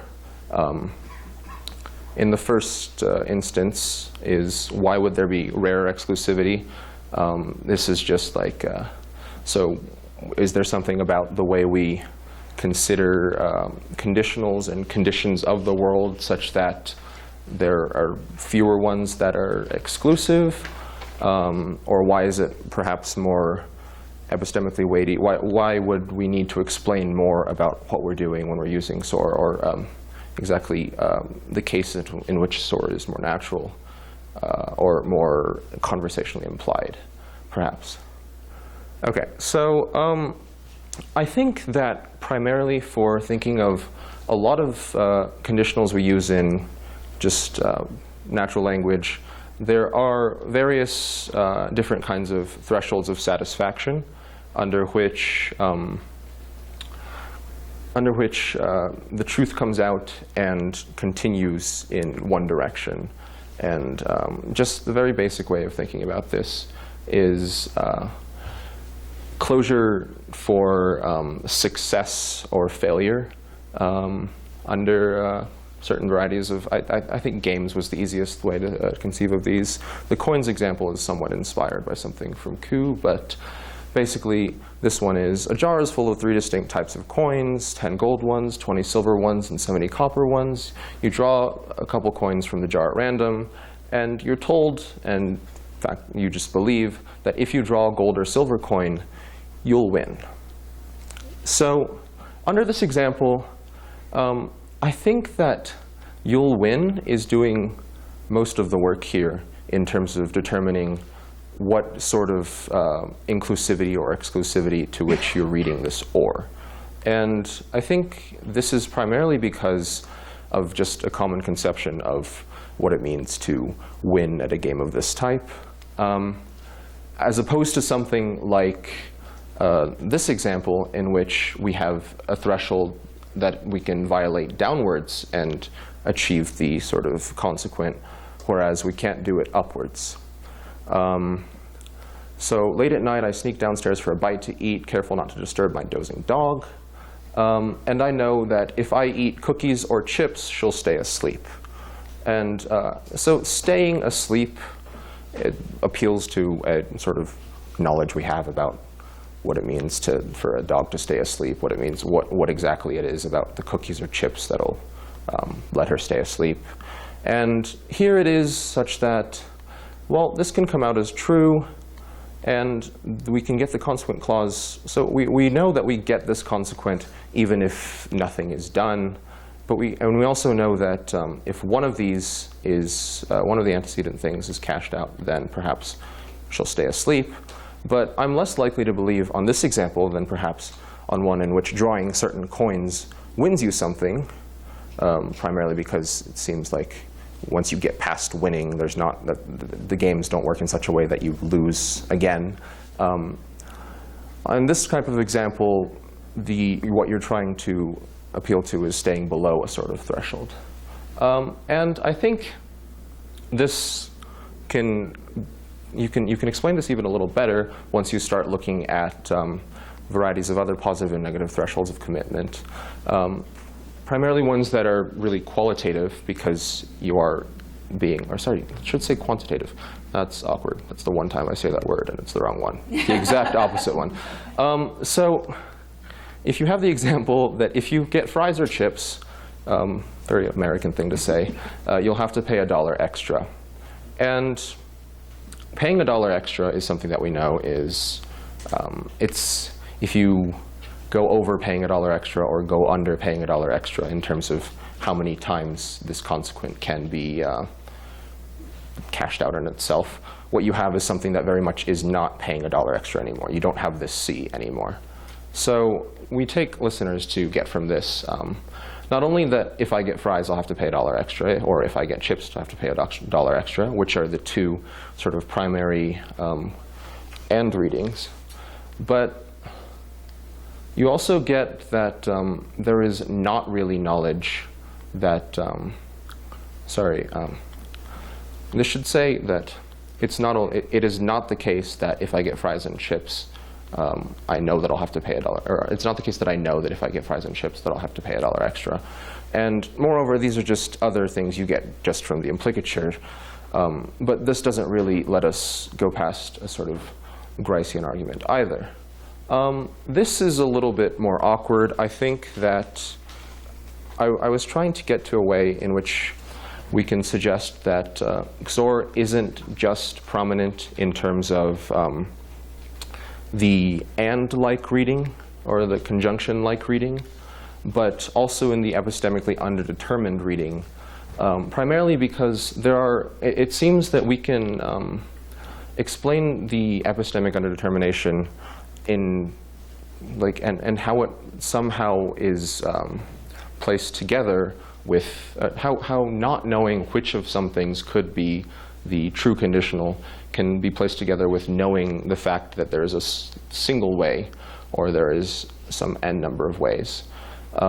By thinking of what conditionals are doing, are explaining a way for something to be true, but some higher level knowledge of ways for something to be true. Now this is a kind of bad example because this is awkward and appeals to something that only applies to a non-counterfactual situation. But I don't think, at least psychologically, that's a very difficult thing to conceive of in itself. So anyways, I wanted to get to the meat of the thing, which is that it seems that if these are saying the same thing, then they shouldn't be able to offer anything on top of one another. But that's not the case when we look at some pretty common examples, such as, so if I just say, if I wear red or green, or I can omit if I wear here. If I wear red or if I wear green, I'll look good. If I wear red and if I wear green, I'll look good. Under the standard assumption, these say very similar things, but we can put them into dialogue in multiple ways, such as Ralph says the first one and Beth disagrees with the second one, or Ralph says the second one and Beth disagrees with the first one. And we get a variety of different epistemic gains. Beth informs Ralph of something that Ralph himself did not know of before, besides just, oh, this is the exact semantic content. And what we get here is Ralph saying, OK, so if he says the and case, and Beth can clarify, no, you've got it wrong, and she simply says the or case, but what we understand is that what she's negating is knowledge of the consequent for A, taking A and B unarily. That is the case of A and B. So the OR case offers something in particular over, which is exclusivity about at least which of these can be true together for the consequent to come out. And if we look at it the other way around, what you get is instead, so if Ralph says if I wear red or green, and Beth says if I wear red and, there you just get that you're specifically referring to this restricted case of and, in which it's necessarily A and B for you to get the consequent C. So yeah, and so Grice's point for why Grice's point prior is that, OK, so what you're doing there is saying, oh, A and B, therefore not C. That's what Beth is doing in this example. But it doesn't seem that that's the only way you can read that, because you can simply follow up. Beth could simply follow up with, I have no idea how you'll look if you wear both.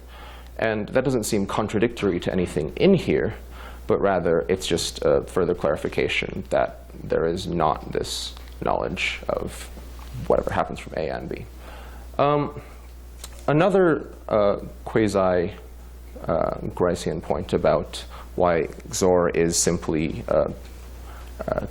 sort of implicature added on to OR is that it's rather easy to cancel out XOR as a reading, because if you say if A or B then C, and someone says, oh, I'd like to read that in the exclusive sense, one way of counteracting that, and one way of defeating that very simply is just adding on or both. This is what is generally assumed.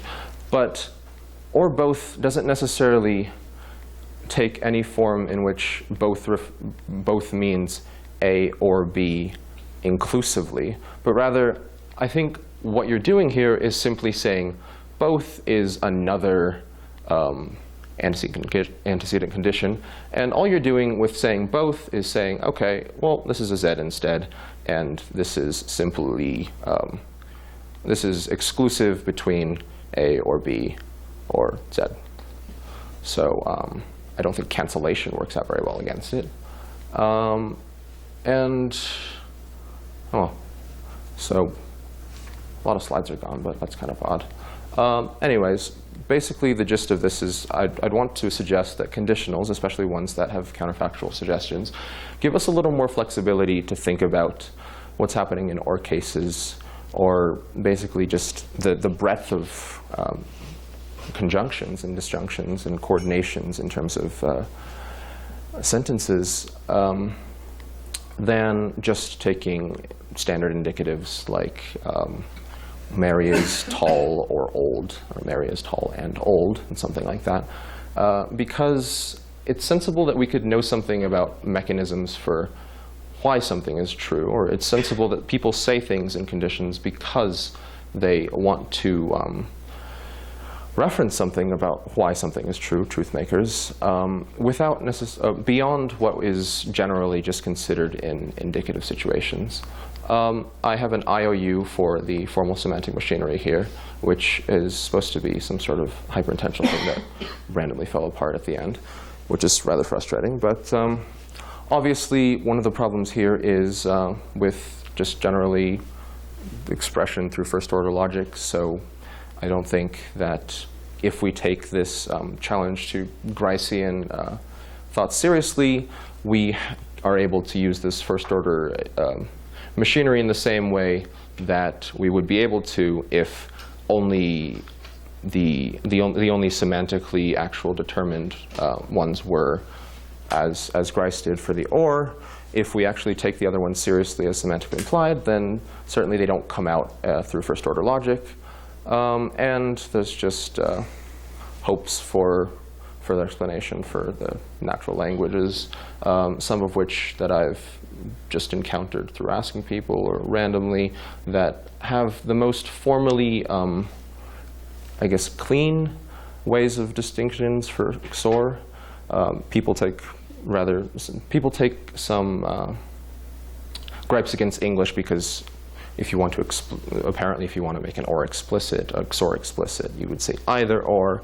Personally, I think that OR is explicit as either of these ambiguously, depending on whether or not your situation is winning or losing. There are thresholds in varieties of ways, and I don't think one of those is more semantically embedded. But yeah, it's valuable to look at these other languages, and that is basically the forward thrust of the presentation. But thanks. Of course. It seems like you do want to incorporate some kind of horn-style ordering of the operators. That's going to require some notion of information, right? Of qualities, of informativity.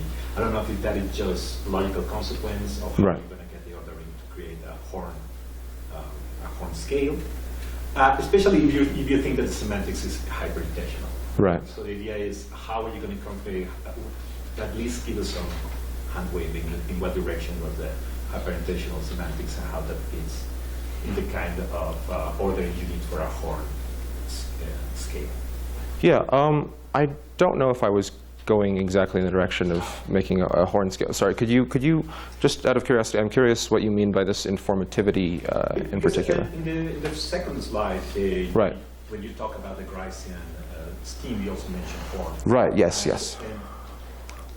And horn requires at least the broadly Hornian scheme of working Gricean implicatures is that in order for you to get an implicature, you're going to need that the explicit operator that is used has to be, let me see, is less informative than is going to implicature the negation of the stroke and more informative. Right. So you were saying that you need at least to test that hypothesis. Yeah. So my question is, if you need to test that hypothesis, then you need to at least a working hypothesis of what it's meant by informativity there. And my question was whether that's going to come from your hyperintentional. Yeah, that's one of my primary worries was like, so Horn's ordering is like avoiding negation wherever possible, right? And like the less negation, the better, basically. And that's where okay, so that's why you're going to use truth makers. Yeah, and I just in general was a little bit skeptical of that, because I think that what's happening a lot isn't just like, I think that a lot of the important negations and non-negations are like not just if A then B's, okay, that's positive, but like you have not knowledge of if A then B, and I struggle to think of that as just the negation, and that makes sort of compiling a whole set of, or hierarchy of what's going on in this particular reading versus another one, and why that one is primary, rather difficult. Yeah. Sorry if I couldn't answer that question more fully. Yeah. Right, yeah. This is a weird slide. I was wondering if you could help me a little bit more with the main thesis, because I was still kind of not quite getting it right. Let me ask a couple of questions. And sure, show of you course. Where I'm maybe kind of missing it. So, is a lot of the claim that there'll be that there's a sort of semantic ambiguity here, that even in languages that behave like English, that we have semantically distinct exclusive and inclusive ors? Yeah. So maybe I'm more comfortable making a negative rather than positive claim, but it's rather that.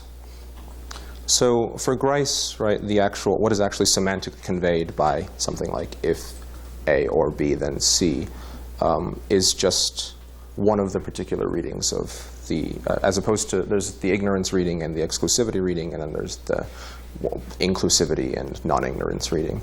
And for the other ones, they're primarily derived from conversational implicature. So not anything necessarily about the semantics, but more about what sort of things are, what actually that consequent being cashed out is doing, or other general stuff. I'm sure I'm just repeating really basic stuff here. But what I'm trying to say, I guess, is that it doesn't seem like the actual basis for inclusivity is any more purely semantic than the ones for exclusivity or ignorance. And I think that intuitions otherwise primarily derive from the kinds of, from just maybe empirical imbalances in the kinds of situations that are actually launched in conversations and that natural languages actually take to with coordinations inside. So maybe what the thesis is either that semantic, purely semantic element is overblown because we think what's semantic is actually something maybe just a really, really broad conversational implicature context based on the things we talk about and what it means for us to for there to be an if-then statement, or what sort of things do we saliently sort of collect into statements of that kind. Or if we want to have a semantics, then it should be capable of doing something like exclusive and ignorance readings for or in a just as natural fashion. So one concern that goes along Sure. with that is, and it's sort of picking up on these sort of Horn-style ideas, in a certain way in which we do have a perfectly straightforward semantic encoding of exclusivity. It's just a little bit long, right? In English, Right. you happen to have Yeah. to say, sort of A or B and not both. So, Horn diagnosed this as a kind of informativeness contrast Right. between or and Yeah. they're supposed to pick, the weaker one in many conversational Right. settings. But it doesn't seem to preclude the idea that you can have, well, either shorter or longer, but perfectly good semantic encodings. Yeah, that is. I think a lot of what I interacted with were impulses that say, okay, there are either ors, and then there are some but not alls, but those don't count as really basic lexicalizations. And I think that is one thing I wanted to combat. And a lot of the things that pick up on Horn, I think, interpret it that way, to say that, okay, well, there isn't a XOR. We can say either or. And I think that's somewhat problematic. But I think even thinking of, okay, you can say exclusive or, but you'd better say either or is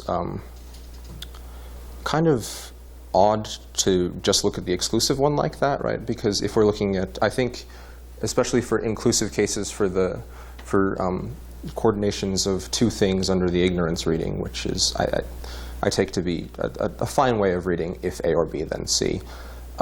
It seems that it's much easier to say, at least for two things, exclusivity, I don't know which, as opposed to I don't know which among these, and it's at least one of them. And maybe that's just how I read which. I mean, you can certainly read it the other way, but like, I don't know if that answers the question that way. Sorry about that. Thank you. This is sort of a follow-up on that question, actually. I mean, Great. so one of the kind of motivations that you might think Grice had, certainly a Gricean could have, or anyone who thought that we should treat it as an inclusive, Sure. is that either way, if you posit semantic ambiguity Right. in natural language or, then you're going to have context doing some work to Right. help us figure out which one. If we don't posit semantic ambiguity, we can tell some sort of contextual story that tells you how you get the other. Right. Right? And so there's a kind of, it's desirable from the point of view of thinking about, I don't know, the cognitive load of language, Right. natural language processing, or just simplicity, to have less machinery rather than more. Right? Yeah. And I mean, I think there's historical reasons why Grice might pick inclusive or. Right. I think the argument that it was an argument in favor of one or the others is going to require a lot more linguistic machinery. Yeah. I'm wondering if you have any sort of, I mean, your view, as I understand it, is that no, they're both semantically primitive. We do have ambiguity. And so I'm wondering if you're worried about those sorts of, or what you would say to the person who sort of had those concerns. Yeah. I guess I don't. So even if the machinery is more complex for an ambiguity reading, and I have to, have stuff for all of these different ors, I guess part of the way I think of this is that that complexity, if just appealing to context doesn't make the complexity go away as easily as, I can't think of a good story for how that makes it less of a burden to answer. Maybe that's just because I don't usually work on a lot of Gricean stuff. But yeah, even if we have, okay, this context picks out one in particular, there should still be like some pretty, there's still the formal semantics to actually describe what it's sort of, what is picked out, right? I guess there's still sort of ugliness and complexity to deal with on that side. Maybe I'm misanswering this question, maybe I'm misinterpreting something, but between this, so there's the semantic ambiguity reading. Well, I mean, I think the thought was, I'm not actually sort of arguing for this position. Right, I'm right, trying of to course. characterize the view. Okay. The thought was is that you're going to need the pragmatic machinery anyway in order to figure out which or. Right.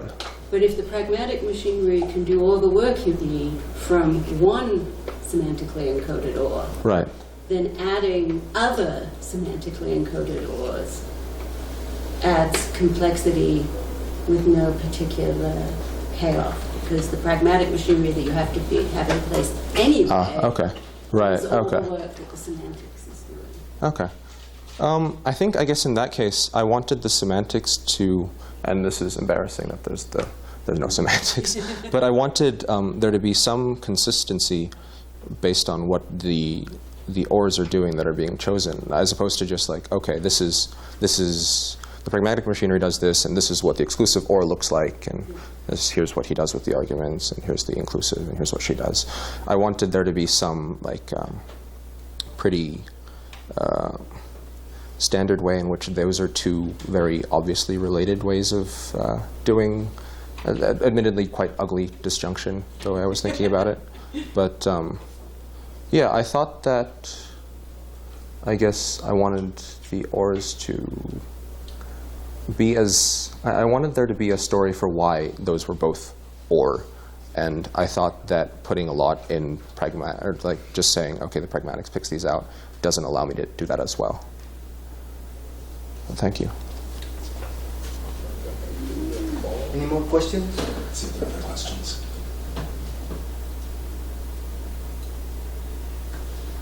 I have a quick follow-up. Of course. I don't want to take any more time. Does anybody else? Yes. So, I mean, one thing we know about scalar implicatures is that they're processed very quickly. Right. Okay. And they're processed very quickly compared to across-the-board ambiguity resolution. So it kind of just supports what I think Nicole was thinking about. Right. That actually tends to go with the idea that scalar implicature is not hugely Gricean. And back to Axel's question about Horn, so one way of thinking about Horn is that though it's in a certain way neo-Gricean, it's very neo. In that you're asking, the grammar provides the Horn scales. Perhaps some story about where the grammar got them, but they're coded in with the grammar. And so that's one of the ways we think about the processing going really fast. Okay. Ambiguity resolution can't be that, right? I mean, almost by definition. Right. Anyway, that wasn't a question. I was just sort of... No, but it's still very helpful. Everybody was asking about it. Yeah. That's just a gap in my knowledge, I have to admit. I have to find out a bit more about at least what the processing story looks like. For a relevance implicature or a really hard ambiguity case, you actually do a double take, right? You're slow in ways that you can feel. It's not milliseconds. It's half a second or so for you to figure out what the right reading would be. Yeah. I mean, I'm leaning too hard on the crutch that a lot of the ones that were, like, I admit that a lot of the ORs we look at are inclusive and by design of basically how we coordinate and the things we coordinate about. And of course, I'm just saying, oh, that's something about the world, but I have no evidence of that. So, yeah, but thanks for that comment/question. Yeah. More questions? Thomas? It's like the Olympics. It'd be anticlimactic because it's a 7-word question, but... I know. Can you give a rough gloss on the formal semantic machinery integrating hyperintentionality that you have in mind, if you don't have it to present what your intuitions are? Yeah. I think the primary, at least, and this is somewhat bad practice, but the primary interest in the hyperintentionality was in regards to the epistemically underdetermined case for OR. I wanted some good way of saying that I basically wanted OR to work on this, like, I wanted for that underdetermined case, there is like a global OR and then a local OR between the two sort of antecedents and consequence. Rough gloss without actually doing stuff is kind of, but so for that one, okay, maybe I'll go through it really piece by piece, what I'm doing right there. And admittedly, there were faults with it, but so for the exclusive or ignorance, or like partial ignorance, I guess, in my determination case, I was trying to say, okay, so you can read if A or B, then C, as it's exclusively either the case that A, then C, or if B, then C. And with that, we have like, so the really informal, weird way of saying it is, so you both know that A is a way for C in a sense, and then B is a way for C. So, and then you also know that A not B and B not A are ways of ways. And I think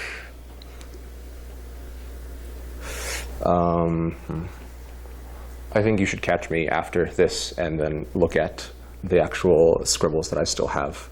And I think that would be the best answer I can give at this moment. It's just as far as I've got. But thanks. Yeah.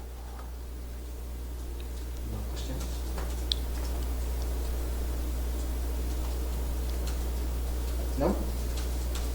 But yeah. But let me see, just again, just yes, please. I mean, I still want to. I will bother you with the squiggles. Please bother me. Even now. So the idea is that if A and B are two different ways for C to be true, then you don't get the possibility of there being a third way that involves both A and B or some intersection of them, right? So, is there something like that? So, which reading? Okay, are we talking for about? The non-exclusive. Okay, I'm sorry, yeah. for the exclusive one. For the exclusive one, the idea is that if A or B, then C is A and B are two ways for C to be true. Yeah. And then you get from the structure of truth-making the exclusive reading. More something like that? Yes. Yes. Yes. Good. And then for the non-exclusive, it's going to be there's a way for C to be true, and it might involve A and B or something like that. Yeah. There are basically two candidate ways for there to be ways for C to be true, and then in the first way, it's such that A is the way for C to be true, and then the second one is that B is the way, but A isn't. Way. Yeah, okay. is the other one, or it's that A is the way and B isn't the way, and then the second one is B is the way but A isn't the way. Yeah. Right. Yeah. Thank you. Yeah.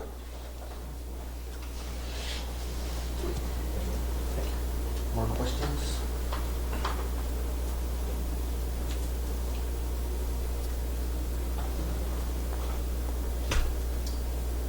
Well, so we conclude the talk. Thank you. Third talk in the morning, it's right before lunch, you're all hungry, you're having trouble paying attention. So the good news is there will be not a single formula in this talk. This is a talk about the epistemology, problem epistemology of logic.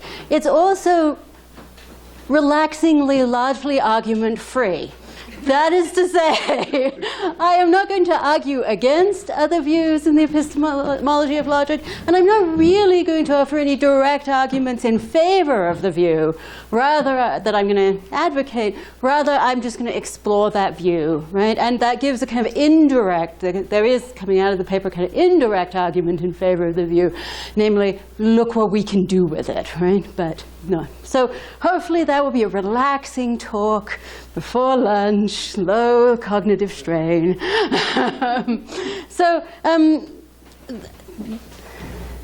I should give credit to Gilman Payette, who is, he and I have been doing a lot of work together, and this talk certainly draws on some of that work, so to give credit where credit is due.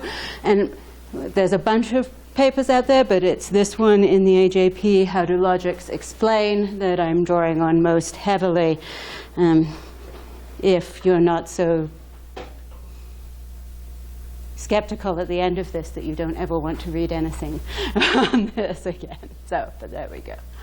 All right, so I'm going to start. I felt like I'm going to come down here for this 50th anniversary of the Logicians Liberation League. In virtue of my title as the priestess of pluralisms, I should talk about pluralism.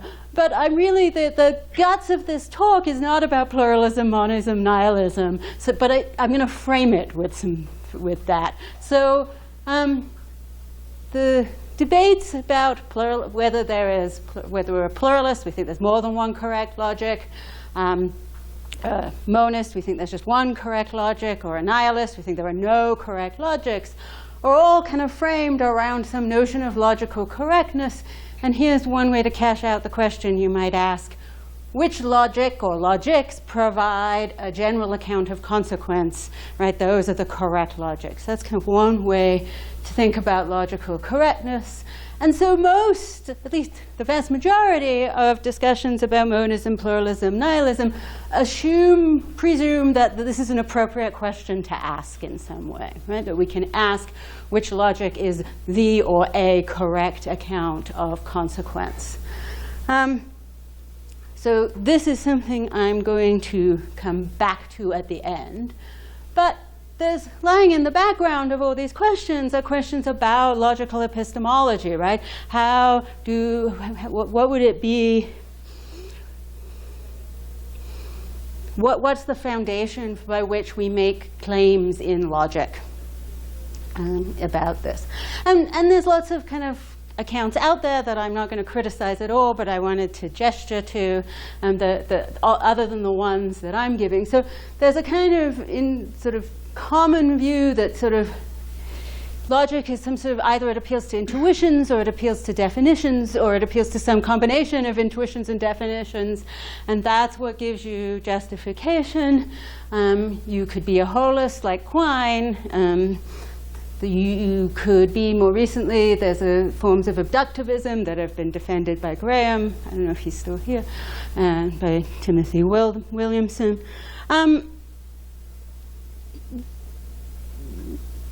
I just want to say, I said I wasn't going to argue against any of these.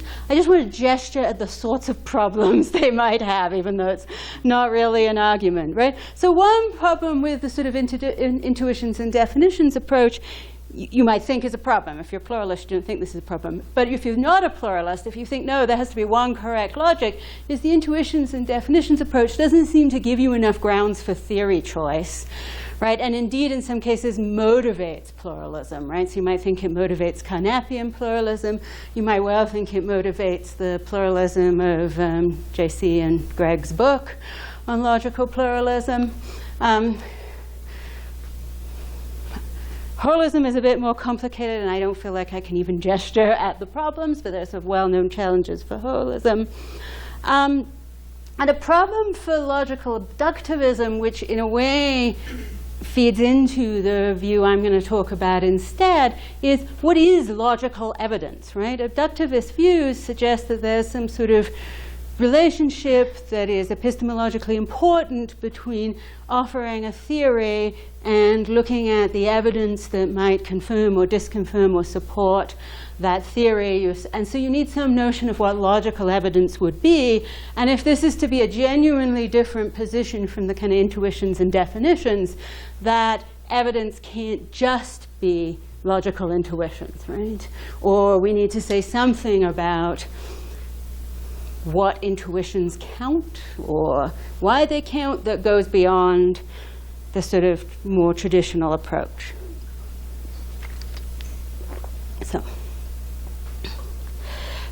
So once you start thinking about this, you start thinking about, okay, what is logical evidence like? So what all these have in common is the assumption that a logic is a theory, and those theories need to be justified in some way. But there's another sort of approach not novel to me by any stretch, so notably Stuart Shapiro, Cook, talk about logic as modeling, right? So logic provides models but not descriptions, right? Or theories, right, of the consequence relation. So if you're still thinking of the target of logic, or at least a target of logic, is to account for consequence in some way, but we're no longer providing a theory of consequence, we're just modeling consequence, or perhaps parts of a consequence relation. And this, whoops, a bit too fast. This potentially changes the epistemological system. I don't think Cook, I'm not going to talk about Shapiro as much here, I'm just going to, just as a matter of time. I don't think Cook's approach to models, though, really goes far enough away from the traditional problem. So Cook is motivated by, in the 2002 paper in which he really articulates this view, though he's talked about it other places. He's motivated by criticisms of logics of vagueness. Right? In particular, he's motivated by the criticism that says, well, look, models of vagueness have a lot of precision in them, right? And therefore, there's nothing vague about the logics of vagueness at all, right? And so they must miss the mark in some way. Okay? And what Cook says is, he says, well, once we think about logics as models, we have to distinguish between the parts of logic that are representers and the parts of logic that are artifacts. So I'm going to steal Cook's own example to kind of motivate this distinction or make sense of it, right?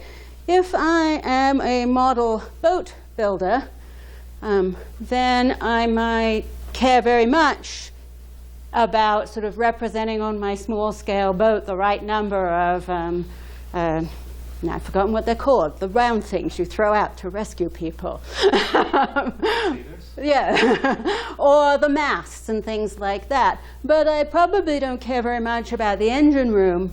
And indeed, inside my model boat, there might be a lot of structure or supports, right, where the engine room of an actual boat would be, right? That's if I'm sort of in the build a model boat, put it in a bottle, put it on my mantle kind of job. On the other hand, if I'm building a model boat because I want to test the seaworthiness of my boat design, then I'm going to care a lot more about certain facts about the engine. In particular, I'm going to care about its weight and its location and all of those, right? So different.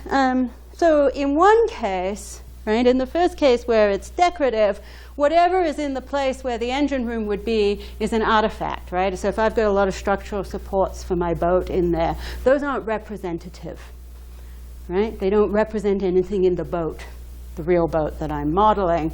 On the other hand, in the case where I'm interested in the seaworthiness of my boat design, then the part that where the engine room would be might be representative in certain ways. So again, it might not be entirely representative in terms of all its features. It might not, for example, not be a working engine in anything, but its weight might be importantly representative, or its position. But there might be lots of artifact features of my model boat, if what I'm interested in seaworthiness is that are artifacts, right, that don't represent. So that's the distinction, right? And as I said, the example. So his claim about logics of vagueness is the precision in logics of vagueness is an artifact. It's not a representer. But it's needed, just like the structural supports in my model boat might be needed to make the model work, right? So the precision in a logic of vagueness might well be needed to make the logic work. And indeed, and I'm going to come back to this, Cook would say, in fact, it's the point, right? Why do we model things? Well, we model things to make them more tractable. The problem with vagueness is it's not tractable, right? Giving this precise model makes it tractable. We can then do mathematics, right? That's a positive good thing. So this is okay as far as it goes, but it doesn't change the basic epistemological question, right? It just reduces its scope.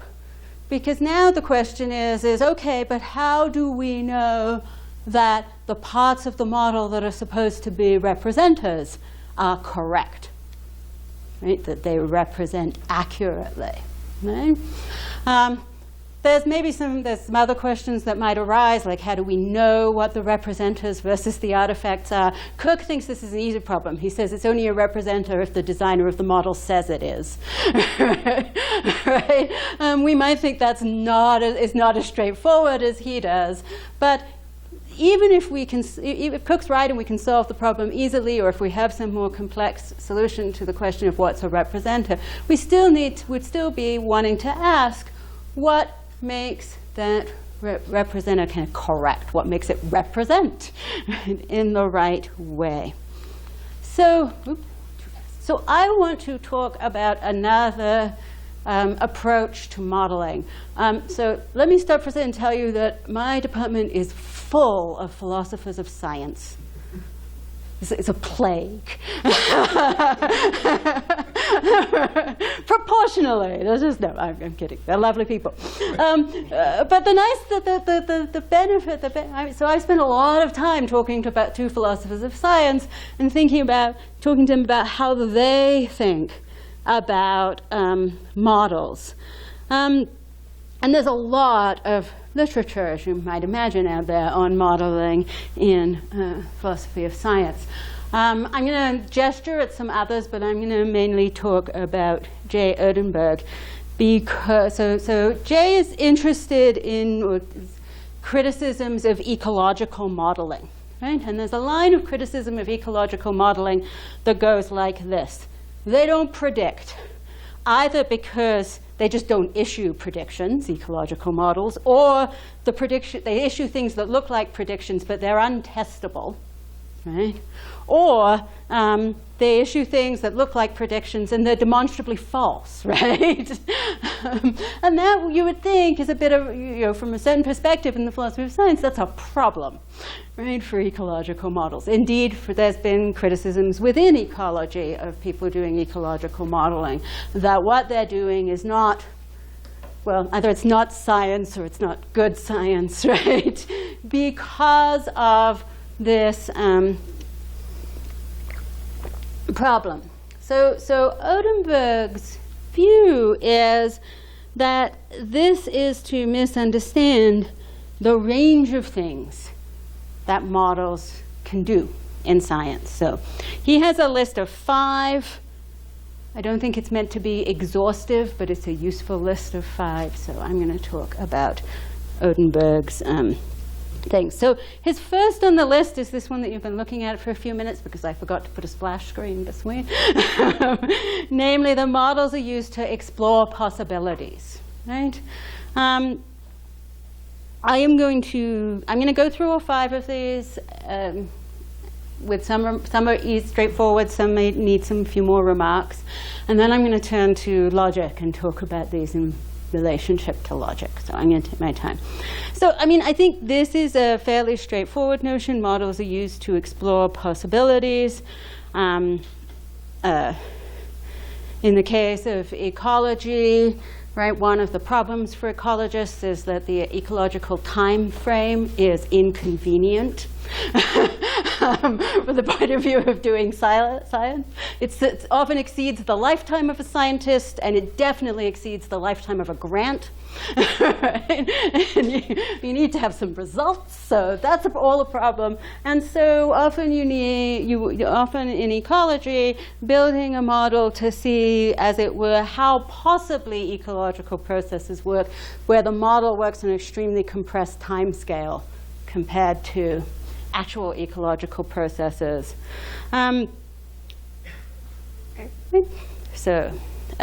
And these, in ecology, a lot of the models, and the reason that it seemed a useful thing to think about in relation to logic to me, a lot of the models that Odenberg talks about are mathematical, but of course in ecology there's also other kinds of models, like there's computer simulation models, and there's what they call bottle models, where it's like a tiny compressed, not literally in a bottle, but, so that's one kind. Now, 2, models give scientists simplified means by which they can investigate more complex systems. This, I'm going to come back to this, but just to preview, this is the notion of modeling that I think Cook is thinking about, right? When he talks, he defends logics of vagueness. It might seem odd to say, well, it's simplified because there's an awful lot of fairly complex math, but it's simplified and compared to the natural language phenomenon that you're trying to model, right? Because it's simplified in the sense of tractable. Right? Mathematics that underlies logic of vagueness is, we know how to do that math, right? So it's tractable mathematics. But this is also pretty common in other sciences. So you might, often simplification also gets described as idealization, right? We make a kind of idealization. So the ideal gas law, right, makes an idealization about the nature in chemistry. It assumes that there's a lot of factors in the behavior of gases that the ideal gas law just abstracts away from in order to kind of give a fairly simplified model of the behavior of gases. Models provide scientists with conceptual frameworks. So you might think of theory of evolution, right, as it's found in Darwin's original text, as providing a conceptual framework to think about how you might get the multiplicity of species in the absence of at least direct creation, right? Right, so that's a kind of conceptual, you might think that's an example of a kind of, there's lots of examples of science. Bohr's model of the atom, right, which is overly simplified. We know it assumes, for example, a limited number of trajectories for the subatomic particles. That's not true. They're not limited in that way, but nonetheless, that model of the atom gives us fairly good understanding of like the kind of moving bits, right, that we need to worry about.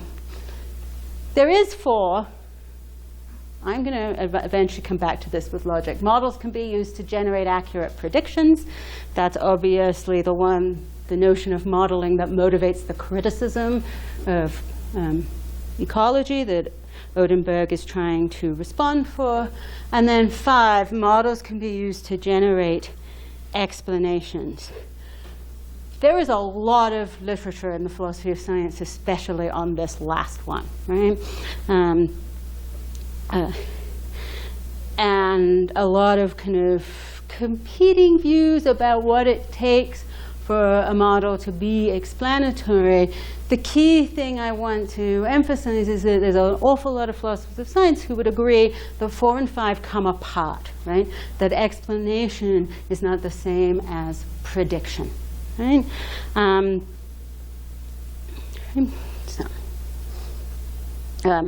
indeed, so sorry, I lost my place in my notes. There we go.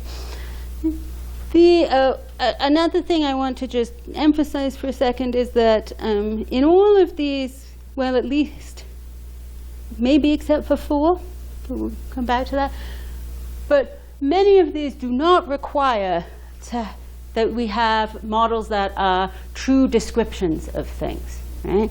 Indeed, at least from the point of view of some philosophers of science, if a model is somehow supposed to capture how things actually are, it's not really a model anymore, right? Right? That's not the point, right? It's not what we're engaged in, right? To have a model is not to have a literally true description of the phenomenon. All right, so.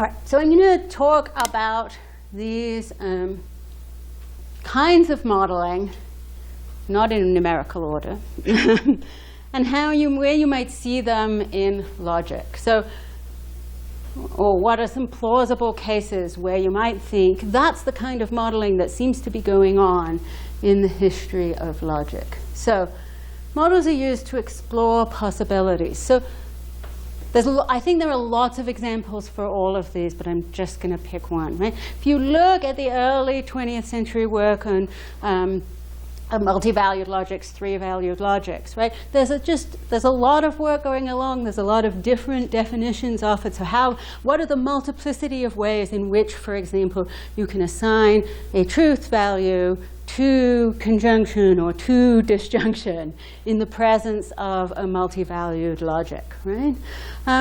And that's not to say that the logicians who were doing this work didn't have in some cases, a particular view about what the best choice was, right?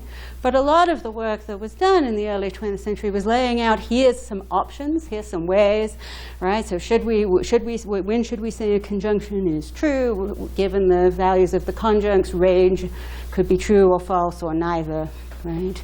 Or true or false or halfway, or however you want to think about a third value, and so on for all the 4 values. So I think there are lots of other examples of this, but there's one, right, where now this sort of work, right, where you're exploring possibilities, right? Here's some different ways we could handle this phenomenon, does not presume either that you're convinced that the phenomenon is a real phenomenon in natural language, like you don't, to be interested in and working on multi-valued logics, you do not need to think that that's how natural language works, right? And certainly you don't need to have a view, even if you think that's true, you don't need to have a view in which is the right way to do it, right? To engage in that activity. So as I said, we're not going in numerical order. Models provide scientists with conceptual frameworks. So I think possible world semantics, Kripke semantics is a really good example of this, right? It gives you a way of thinking about the relationships between different modal logics, right? The way, the decision points, right? What do I have to change to get S4 or S5, right? What do I have to change to get a non-normal modal logic rather than a normal one, right? So it gives us, possible world semantics gives us a framework for thinking about those relationships in a really precise way. And if you're David Lewis, then you might double down and say, not only is it a conceptual framework, but it's the way things are, right? But you don't have to do that, right? You could think, so Greg Restall has a paper that he never published, so it's probably unfair for me to talk about it, but it's on his website still, right? It's fair game, right? In which he argues that necessity and possibility are primitive notions, right? We shouldn't think of them as defined by anything like possible world semantics, but nonetheless, possible world he doesn't use this phrase, but I think it's a good description of what he's doing, right? Possible world semantics can still give us a conceptual framework for thinking about modal notions in a more tractable way, even though he would deny that possibility is to be understood as true in some possible world, or necessity is true in all, or some possible accessible world, or right? So I think that's a good possible world semantics, a good example of having a conceptual framework. So from this, I'm just going to snipe at Lewis, right? From this point of view, Lewis has just made a conceptual mistake, right? Because he thinks that in order for possible world semantics to be a good way to do logic, it has to be modal logic has to be descriptive, right? So they better be out there for me to be talking about. So I think it's reasonable to think. So models can be used to generate explanations. This is the entirety of the topic of the paper I pointed to that Joman and I wrote a while back. And so as you can imagine, I could say a lot about explanations. But I had some conversations with people recently where some people have expressed some doubt that there's any evidence that logics explain. I must admit my response to this initially was just an incredulous stare. It was hard for me to wrap my head around that view. But you might, if you're thinking about, part of, I think, maybe what motivates that is maybe a different understanding of what an explanation is, right? From the point of view that I'm thinking about what an explanation is, well, here's two ways of thinking about what an explanation is, neither of which are sort of kind of traditional, perhaps, views, though they're very, I think, very popular in the philosophy of science literature now, right? One is a kind of practice-based way, and so this is the sort of view that Andrea Woody has about explanations, right? If you want to know what an explanation in a science, area of science, scientific inquiry is, then you should just go and look at the things that those scientists say is explanatory, right? So you shouldn't be there is no definition, uniform definition of what an explanation is. There's just a practice of explaining. Right? So Woody spends a lot of time talking about the ideal gas law in chemistry. It's not her only example, but it's her most popular example. She says, in a way that I've discovered deeply irritates chemists, that it's false. The ideal law is just false, right? Because there's no gases that behave in precisely that way. Chemists really don't like that when you say that, in my experience. But anyway, but at the very least, it involves a lot of idealizations that, you know, that away from the real features of gases and the real factors. And what Woody says about the ideal gas law and the way in which chemists use it is that what it's really doing is providing a framework, right? So the factors that are appealed to in the ideal gas law, which, you know, on Woody's view, are the things that always matter to the behavior of a gas. But then in a particular, and if you're talking, if your margin, if you don't need full precision and you're at sea level and various other features, then you can probably just use it and it's close enough for government work, right? It doesn't take you too far from what there is. But there's lots of situations in which if you want to predict, for example, the behavior of gases, you'd have to take the ideal gas law and supplement it, right, with some other factors. But it's the framework, it's the things that always matter, right, to thinking about explanation. So that's one way you might think of it. Another way you might think about, I don't know how to, I'm not sure how to pronounce it, so Bakulich talks about explanations through a framework of sort of, do they provide support for giving an account of what if things had been different, right? So it's about their kind of support. So a good explanation on her view, Bakulich's view, captures kind of some structural dependencies without necessarily capturing all the factors, right? So she's not as permissive as Woody, who just says, do they treat it as an explanation? Then it's an explanation. Done.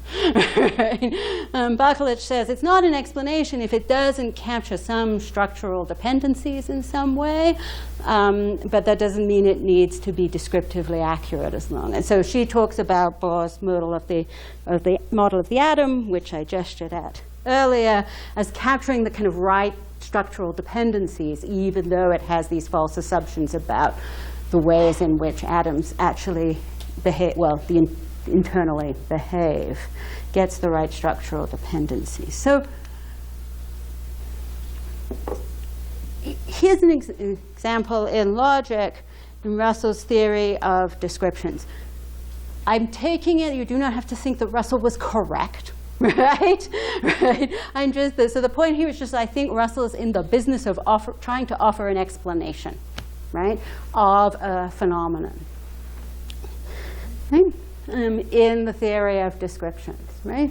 And he does so by offering a model of how names, the things we call names in natural language, might be understood, right? Sorry, about how I said he does say that about names, but I got ahead of myself. He does that by offering an account of how the definite descriptions in natural language might be understood in order to explain a phenomenon, right? The phenomenon Russell wants to explain is how it is that it seems weird both to say that the present King of France is bald and to say that the present King of France is not bald. That's weird. Neither of them seem right. On the other hand, Russell really is in favor of the law of excluded middle, right? And so he offers he uses the theory of definite descriptions to offer a model of how it could be that both of those things might seem wrong because of scope ambiguities while still preserving. Now,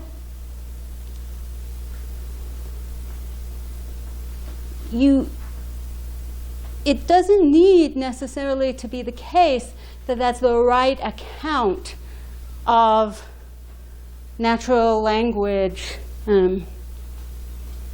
descriptions, right, for that to be an effective explanation in this context, right?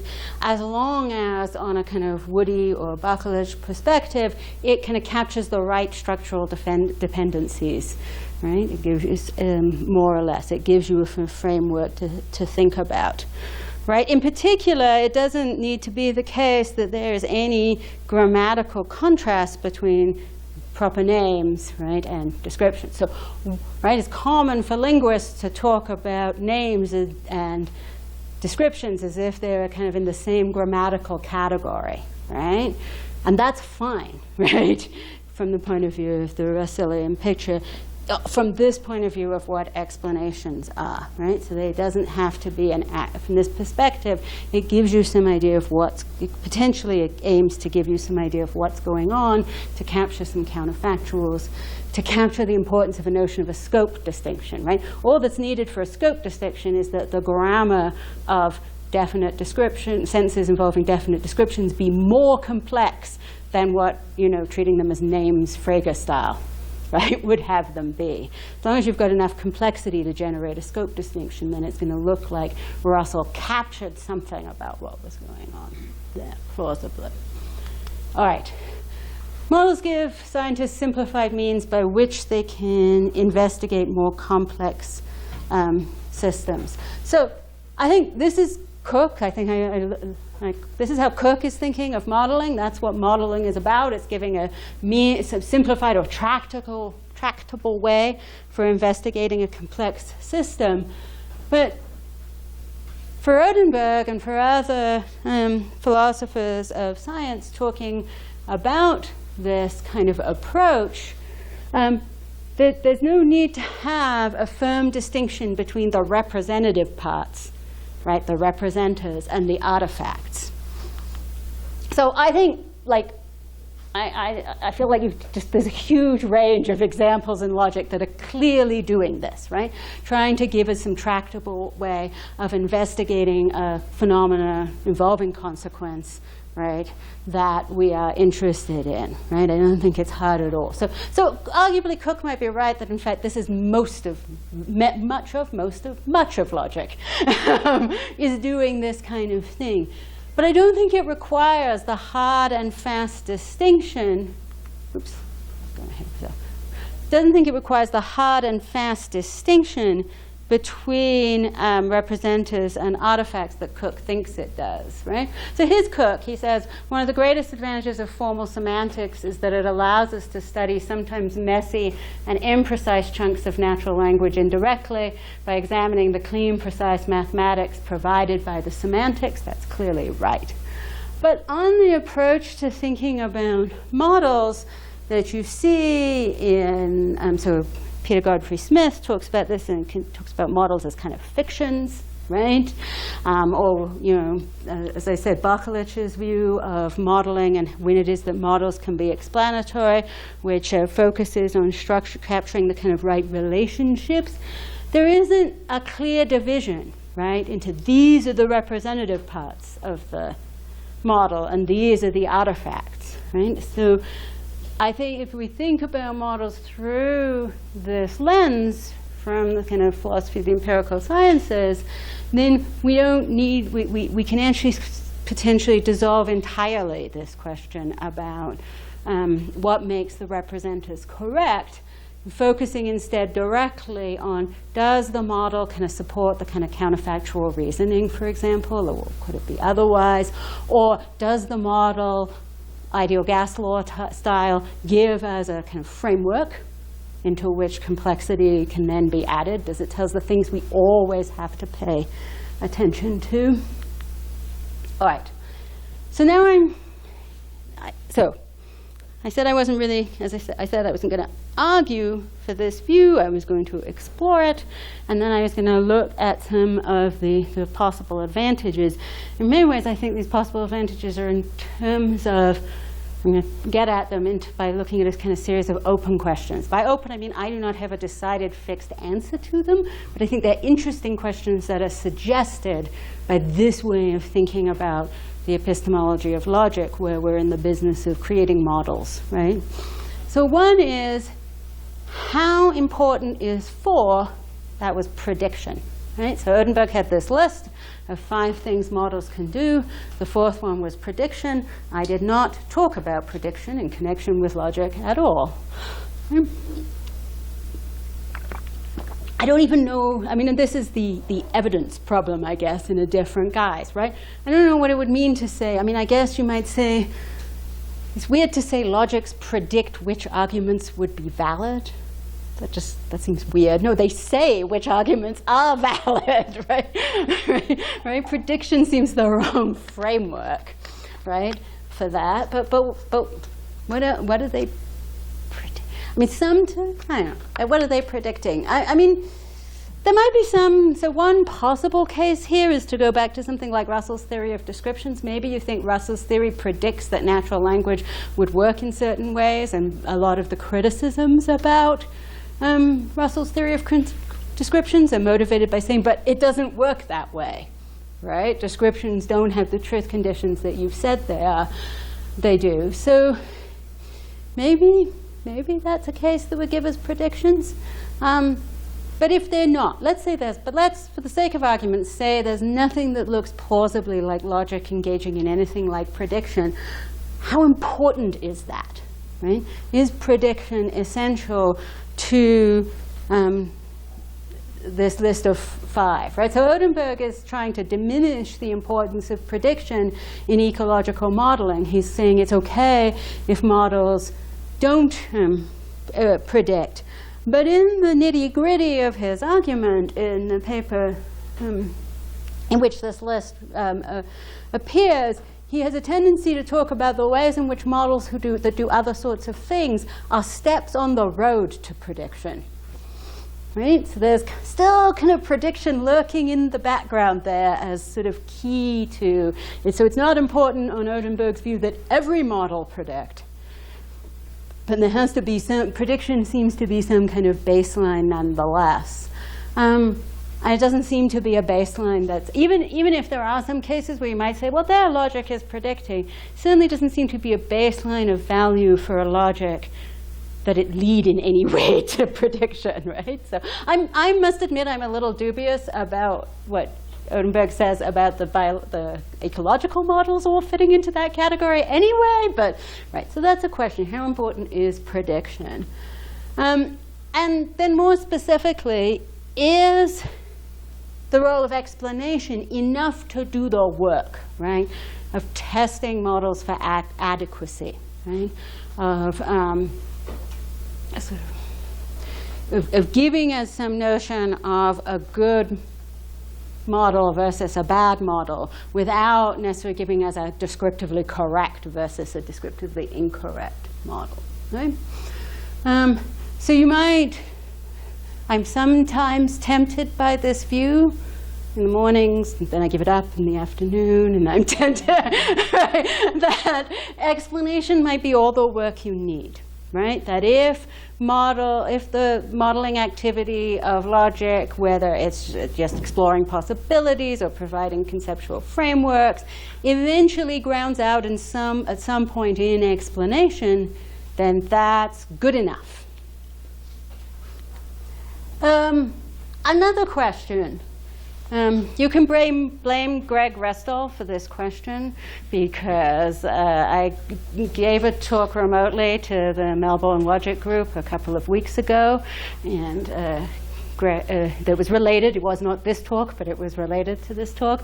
And Greg was really pushing the idea that we're not just in the business of modeling consequence, right? That there's other things we model, and that that's another reason to move away from the notion of correctness, because, for example, if you are modeling metaphysical possibilities, but you also think that metaphysical truths are necessary truths in some way, right, then you're not really the models that don't capture the metaphysical truths, right, are definitely not accurate. Right? They're not accurate about, right? Not even in a how possibly sort of way, because the whole point about a metaphysical truth is that it's necessarily the case, right? So there is no how possibly it could have been on that way of thinking about it. So if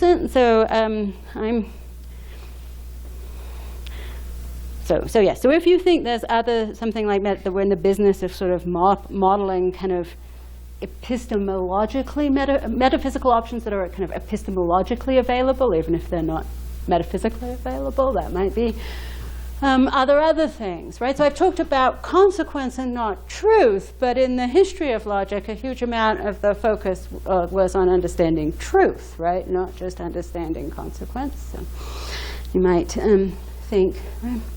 And if we broaden then the scope, I started with a narrower scope to have, partly because I just wanted to tie it into pluralism, monism, nihilism, right, to those debates. Hey, but if we broaden the scope, does that, couple of things, does it give us predictions, to go back to that previous question, right? Maybe that would give us some predictive quality to logic. And if it doesn't, though, does it give us a broader notion? Indeed, are there things that models do beyond, in logic, beyond Odenberg's list of 5, right, that I started with? All right, so here's a group of 3 related questions about exceptionality, exceptionalism, and anti-exceptionalism with respect to logic. So in many ways, this talk is sort of the talk that you would expect, maybe only expect an anti-exceptionalist to give, because I said, well, how do models work in the sciences, right? That sort of presumes that there's some sort of commonality there. But you know, maybe if you, depending on what you think about 4, right, and the role of prediction, you might think that this was a self-defeating exercise for an anti-exceptionalist, because you might say, but what makes logic exceptional, what makes it not contiguous, or not continuous with the other sciences, is precisely the absence of 4, right? It's the absence of prediction, right? And that's what. That's where the line is. So you may have started out as an anti-exceptionalist, Nicole, because you started out with this, let's look at the other sciences, let's see what they think about modeling, and what you've done is refuted your own position, right, by doing that. So, I mean,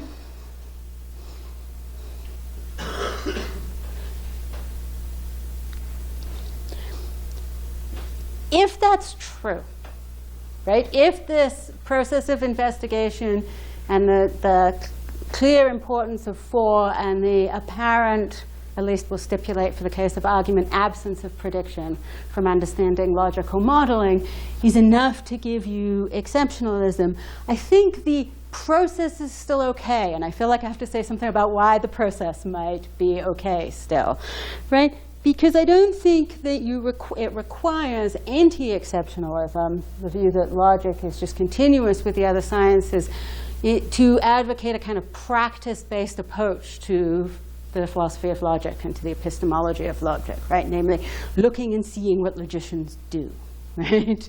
And why they, and what, right? And as in sort of mathematics and also in other sciences, it's important to look and see what logicians do, and not always what they say they're doing. Right? Because as we know, lots of mathematicians are unreflective Platonists, but that does not make Platonism about mathematical objects true. It might be true, right? But if it's true, it's not because lots of mathematicians say it's true. Same sort of thing. That's right. And you know, lots of scientists sort of hold views in the philosophy of science that philosophers of science think are non-starters in various ways, right? Similarly, so let's do. And so I think that kind of practice-based approach, and so obviously, so this is a very programmatic talk, and I'm telling you about the things that I expect to be spending my time with for the next few years, right? Spending a lot of time reading Logicians, right? Not with an eye to the logic so much as the idea to what are they actually doing, not so much with an eye to the specific phenomenon that they're trying to model. And the question is that a modeling on good or bad, though obviously that's involved. All right, so there's, yeah. All right, so back to monism, pluralism, nihilism. So here's a quote from Philosophy of Science, Levens. He says, modelists must also keep in mind that the utility of their construct depends on the particular purpose for which it was built. There's no such thing as the true model of a system, but only more or less adequate representations of the system. And I didn't, I'm trying to not give you a wall of text, but the context of this quote is adequate representations for a purpose, right? So there's no simple criteria of adequacy. for a representation of a system that's adequate for a purpose, right? So to go back to my model of boats, right? It's not that the boat in a bottle is a more adequate representation than the seaworthiness testing model, or vice versa. They're just adequate for different purposes, more or less, more adequate for different purposes. And if we think that logic is modeling, and we think that it's modeling in this sense that I've been exploring, where it's not about being descriptively adequate, right? But about meeting one of those criteria, about exploring possibilities, or giving us conceptual framework, or providing explanations, right? So then it's not. That doesn't come. That leaves you with no meat to the question: is this logic correct?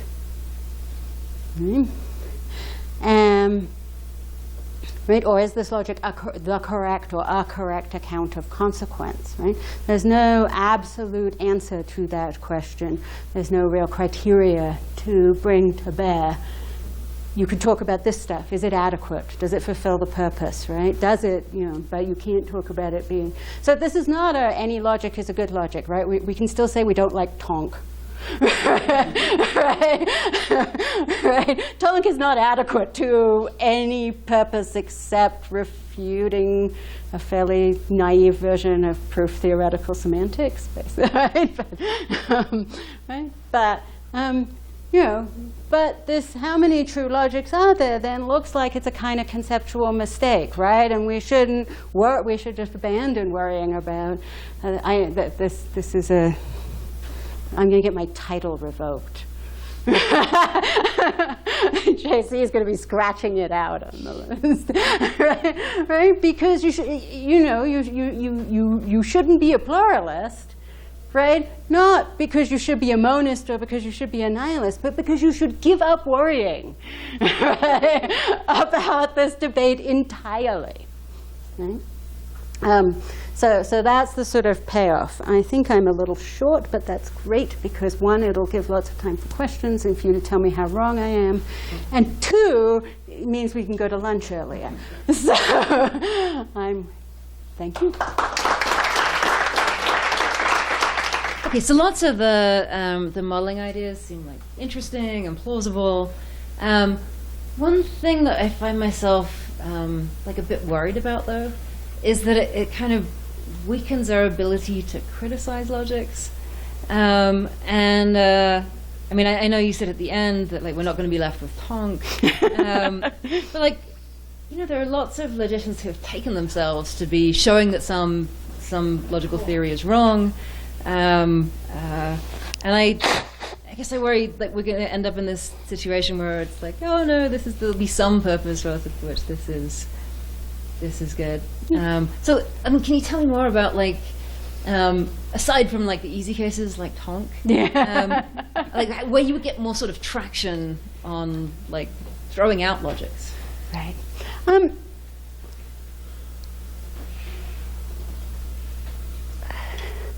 Right, so obviously there's some sense in which we don't want to throw out any of the logics because they're kind of they're just kind of mathematical tools, right? So I just want to, I don't know if there's any, I teach a lot of computer scientists.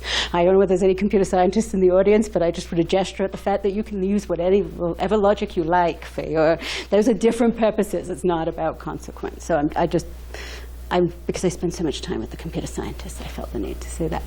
So how might we get traction on criticizing logics? Well, I think when you look at the kind of philosophy of science literature on which I'm sort of leaning heavily for my metaphors here, right, there is a lot of emphasis on various kinds of explanatory fruitfulness, right, that you might look at. So as I said, Bakulich talks a lot about supporting kind of various kinds of counterfactual claims, right? And while it's not prediction, right, per se, right, obviously there is going to be some role for saying, well, sorry, I'm just wondering whether I should choose a concrete example.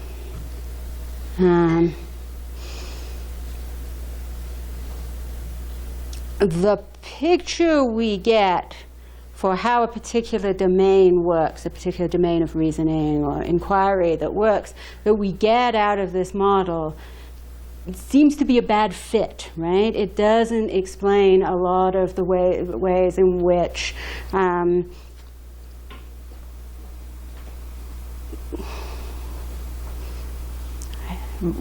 the reasoning in this area goes. I'm hesitating a little because that might sound like I'm sort of engaging a kind of psychologism, right? How do we reason?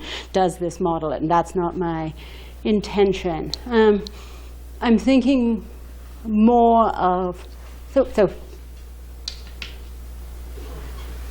here's an example.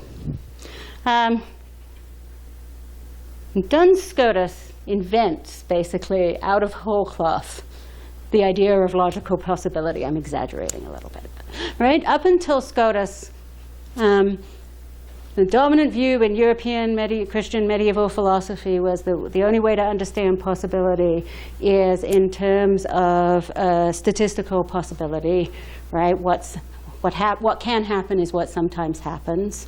Right, and this is also caught up with views about the necessity of the past and the present, because it can't sometime in the future happen that the past was different. So, right, and this is and Scotus's conviction is that is he's partly motivated by arguments about the nature of free will, but I'll set those off. So, Scotus's conviction is that this is not a good way to think about possibility, that kind of misses the point of what people are saying when they say that could happen, right? And he comes out with this thought experiment of God creating an angel who exists for only a single moment and can only has the time to will one thing, right? And Scotus, and he's pulling on some theology, right? Angels have free will, of course they do, right? But clearly God could do this because God can do everything, right? So it's not a theologically free model that he comes up with, but he comes up with this example. And it's very successful, so successful that we are all Scotians about possibility, right? We no longer, when we read pre-Scotian arguments about necessity and possibility, we all go, but, right? There's this other notion of possibility, right? That is a kind of fruitfulness of that logical innovation. It was a logical innovation. It's not a formal innovation, right? But it was a logical innovation, right? It was really fruitful and it was fruitful in helping to understand a bunch of disagreements, right, that were present outside of logic in that period, right, about the scope of what God could do, for example, what it meant to say that God was omniscient, so it was sort of fruitful, right? This may not be enough, this sort of notion of kind of fruitfulness of a model in helping us make sense of various disagreements, make sense of various problems that until then were perplexing, right? Maybe solve paradoxes, those sorts of things. It might not be enough to give you the kind of degree of logical expulsion, right, of the bad logics that you want. And so that might just be a place where I would say, no, on this view, there are many more good logics than you, Gillian, would like there to be.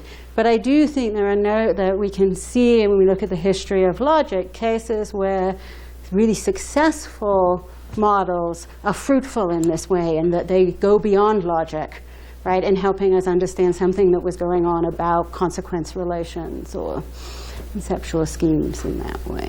Yeah. So one of my worries is that all these distinctions that you presented, like the different uses of modeling, or formally modeling, for instance, collapsed in just one, which is non-explanatory understanding. So, for instance, when you say to explore possibilities, then you don't need any commitment to truth, right? You are just saying, no, just look at the logical space and give me some relations that I couldn't see very easily, and then I get something that is called in the literature modal understanding. And then you go for giving frameworks, and that also is associated to understanding. You get a better view of where you are located and things like that, and you don't need explanation for that. You don't also need, you neither need truth for that. And then when you go to explanation, you were very deflationistic, and then it seemed to me that you also don't need truth. And you are over there giving us three distinctions which are the same. Help us to understand something that might be have an explanation over there, but doesn't need it. And that's only non-explanatory understanding.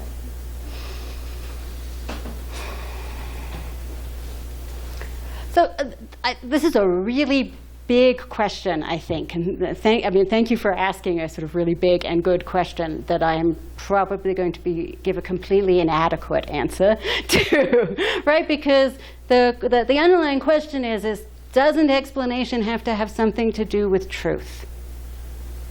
Right? And if you have such a deflationary view of explanation, and when we look at these other notions that don't have anything to do with truth, right?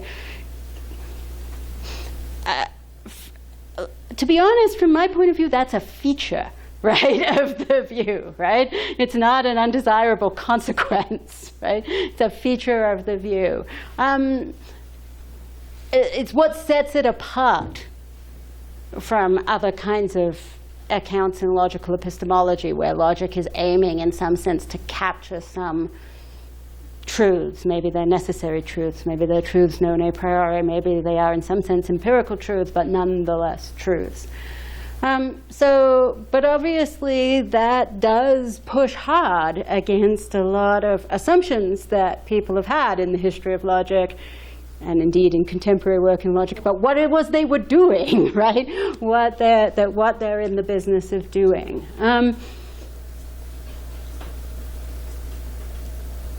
The part of your question that I feel like would take an awful lot of time to answer is more general than the question about logic, which is it okay, even in science generally, if explanations don't hinge on truth? Right, if they don't involve truth. And there's lots of big debates here, and I feel like I'd be happy to talk endlessly about Woody and Cartwright and these questions about whether scientific laws, for example, have to be true to be laws. Sounds very weird when you put it that way, but that's the way Cartwright puts it often, right?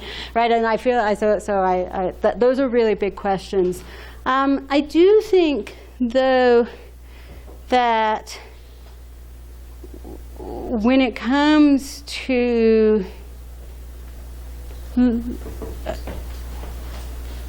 logic, that really my question is, and the reason I said this is kind of more a programmatic talk, right, is how far can we get without that, right? As I said, I've not really given much of an argument here for thinking this view is correct. I've sketched the argument, I've sketched out what some consequences would be for thinking about it this way. I've kind of pointed to some phenomena, some episodes in the history of logic which might make the view look plausible, right?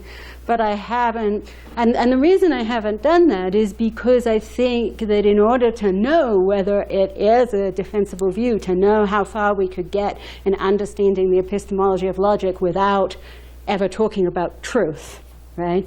Then I need to, the program needs to be carried out, and probably not just by me, right, in order to get there. But why would you even want to try? So that's the last bit of the question, and as I said, you probably won't find this. Why would you even want to try? Well, one reason you might want to try is that the notion of logical truth, not notion of logical truth as in this is a logical truth, but the notion of truth or correctness of a logical theory turns out to be really difficult to articulate, right? Right? That it's difficult to give an account of what it is for a logical theory to be correct, right? All of those three versions I talked about, right, at the very beginning, which do have some notion of correctness baked in, have some major problems, right? And so, a lot of those major problems go with underlined by the fact that I don't think we have a clear notion of what it would be for a logic to be correct. And so my sort of it's an open research question. How far can we get without talking about correctness in this context? And in a way, when I'm turning to the philosophy of science for these resources, I'm not taking a stand on whether truth plays an important role in, and I mean, that's, I guess, is connected up with the prediction point, right? When you look at the ways in which modeling works in the philosophy of science, right? In science, and what philosophers of science say about it, right? Where, if truth comes in a big way somewhere, it's often in prediction, right? I was going to say one more thing, but I forgot. No. I forgot what it was. So. It's because we have 20 minutes, but we have 8 questions. Yes. I need to be faster. I wonder, though, about the prediction stuff. So there are sort of a class of logicians who talk explicitly in terms of predictions often, and those are the ones who do sort of logic for linguistics. So if you look at Montague stuff and what came after categorical grammar, they say, well, what these models, and they use that explicitly, are supposed to do is predict what people will say about synonymy and things like that. Okay, so there is something like that, but I also think that there's a notion that's more general in logic about prediction. So it's not prediction as empirical prediction in the straightforward way, but it is something that is so analogous and plays the same role as to bring in truth in the way you were saying in answer to Maria's question. So, for example, you say, can this axiom system capture all of piano arithmetic? You know, why isn't that count as prediction, and why doesn't that bring in a truth or a truthy element? I mean, it's not going to. There will be various systems that will capture all of first-order arithmetic, including, say, first-order arithmetic. But you know, that might give it a more truth-like appearance to people. So those are both great examples. One reason I stayed away from, in this talk, from suggesting the linguistic version, right, where there's work is specifically in the business of making predictions about what natural language speakers will say, is because in the past I've had a fair amount of pushback from people who say logic isn't in the business of talking about natural language. Logic is in the business of talking about consequence, right? And so I wanted to give a talk, and indeed, in the past, I've talked a lot about this. I'm interested in the application to natural language, where I do think there's grist for saying that is predictive, and then we would get all 5 of Odenberg's phenomenon in place. But there does seem to be at least some people, and so I wanted to kind of explore what if we think of the target of logic as not being natural language phenomenon at all, but just some independent notion of what follows from what, like what, given the world is this way, or given then what is there. But I do think that the Montague semantics approach is a kind of candidate. You might worry about that. One worry you might have about that candidate, though, is you might say that what people will say about synonymy, for example, and how things actually are when it comes down to logical questions about synonymy, right, not the same thing, right? You might have a worry that that's the wrong target, right? Then the second is what can we capture, right? I've remembered that correctly, like can we capture piano arithmetic?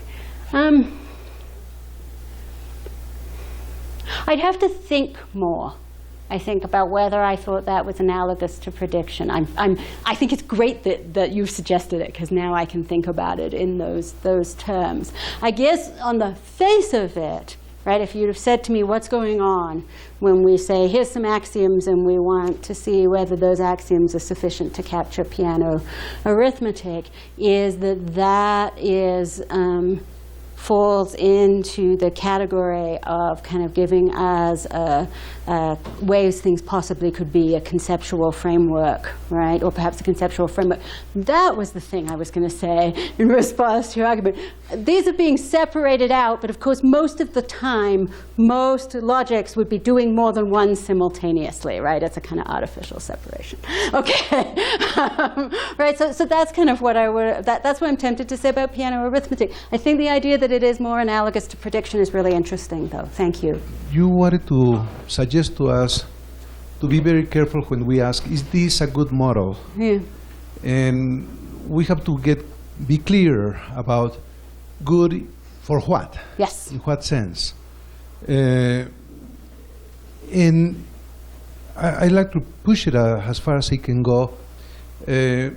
Maybe we can even use these ideas to get rid of some of our prejudices about what a model should be like. If we try to think of it with a relation to a certain purpose. For instance, the idea that models have to be simpler than what they're modeling. Because we can think of many instances in different kinds of interests where actually having a more complicated representation that the thing we're representing is extremely beneficial, and depending on what you're looking for. Right. Could you talk a little more about that, about this idea of simplicity that seems to be forgetting the very functional, purposeful nation of models? Right. So I absolutely agree with that. I mean, I stole the notion of simplicity right from Odenberg's list, but I think it would maybe a better word to use in that context might be tractability, right? Something can be more tractable in virtue of being more complex in some cases, right?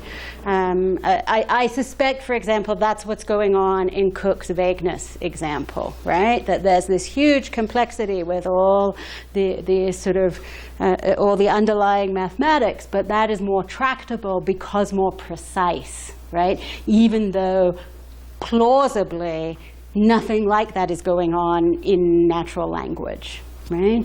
And so yeah, so I absolutely agree with that the notion of simplicity is probably not the right one. Incidentally, I don't think it's the right one for Odenberg's example either. Like, I don't think that some of the mathematical models that are used in ecology are necessarily any simpler, but they're more tractable, largely because of time scales, right? Right. But also because they take up no space, right? So yeah, so I absolutely agree with that. I think thinking about tractability might be a better kind of, if we're going to use one word, right, then tractability would be my choice, but it may be a more fulsome description, right, of what are the advantages that a model can give us.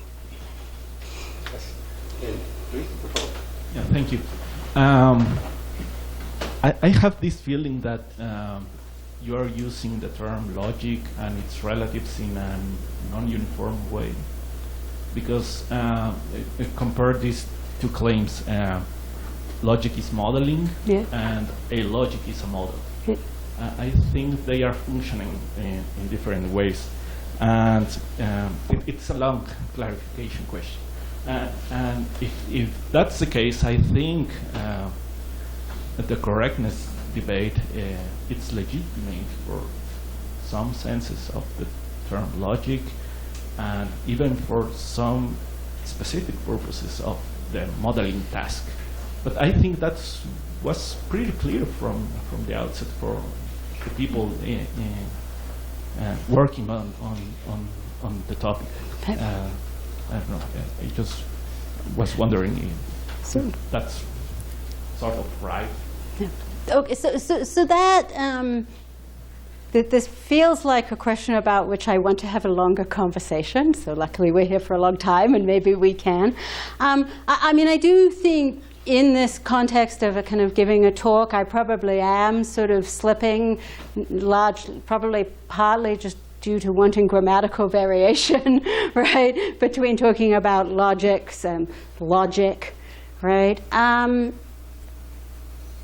a lot of the debate about monism, pluralism, nihilism is couched in terms of this idea that there's some sort of canonical application of logic, or at least, if it's not the canonical, a very important application of logic to telling us which natural language arguments are good and bad, right? And we have more than one logical system available that could tell us that in some cases they give incompatible answers, right? So like about disjunctive syllogism, right? And the reason I think I see everything I've said here as relevant, but you might well disagree, and that's why maybe we should keep talking about it, is because I think the various, one way you could think about what's going on here, right, is that the varying competing logical systems that are trying to model different aspects of kind of reasoning, right, are all making different, simplifying, different idealizations, right? And what's at issue then in the question of correctness, from my way of looking at it, would be what is the most adequate system for this purpose, right? But it's not obvious that there's a general answer to that question, namely that there's one system of logic that is the most adequate to the purpose of understanding natural language, inferences, and arguments in all cases, all the time, right? And so I will allow that obviously the word, when you talk about logic, you talk about logic as a discipline, right? You could talk about logic as encompassing a broad arena of reasoning, right? You could talk about logic in the way pre-Kantians did, as encompassing epistemology and philosophy of science, and, right? So I think there is a lot of ambiguity there, but I disagree that but I just think it's a really complicated question. I don't know quite how to answer it, especially since there's a big lineup in this context. Okay, sure. Lots of moving parts there. Okay, here are three very short thoughts. I don't think that prediction is necessarily part of the abductive model, logical anti-exceptionism. It's not clear that all natural sciences make predictions. But there are certainly many things about which we theorize. Ethics, metaphysics, we don't make predictions. What's essential to this sort of anti-exceptionist move is that we're theorizing about something, we have a bunch of theories, and then we choose the best theory by some sort of abductive procedure. Okay, and if it's an area where we don't make predictions, so be it. That's not to say that logic doesn't make predictions, but if it doesn't, then that's the case. Second point is whether logic does make predictions. I was at a conference on anti-exceptionism recently, and Ulrich Jotland and Ben Martin made the following point. Look at classical logic, that is the logic invented by Frege and Russell. What were they trying to do? Well, they were trying to give an account of the good mathematical reasoning of their day. And Russell, in Predicate, was quite explicit that you judge the theory by whether it can do that. That's part of his justification for the axiom of infinity and reducibility. Part of the way you judge an adequate logic, if that's right, is by seeing whether it predicts what mathematicians will accept as reasonable in the future. And we've certainly seen lots of new theories of mathematics since 1910, okay? So the thought is, hey, if mathematicians come up with some new theories, and we cannot justify this with classical logic, then our theory is wrong. So they said this is one kind of prediction. I'm not endorsing this, but I'm just reporting it. Yes. If mathematicians did come up with theories and classical logic couldn't justify this, another possibility might just be to say, hey, they're just wrong. Yeah. Now that might be an act of hubris, but it sort of leads into the third point, which is this. One thing that we use logical theories for, which you alluded to in your last reply, was we used logical theories to criticize the way that people actually reason. Yeah. So if someone reasons in a court of law and barrister for whatever stands up and says, that's a crap piece of reasoning. Okay, so you then get a logician in. Was it a good piece of reasoning? So the classical logician comes in and says, well, in my model it's okay. The intuitionist comes in and says, in my model it's not okay. Okay, that is beside the point. Okay, we want to know which model is right. So there's more to logic than just modeling. Some theories have got to be right and wrong, or at least some have got to be better than others. So this kind of normative area of logic is something we also require out of our logical theorizing. So I appreciate any examples of a prediction. So thank you, first of all, for that suggestion of where you might think that there's prediction. Right? I think that's always helpful, Chris, for me for thinking about this in the future. So first of all, thank you for that.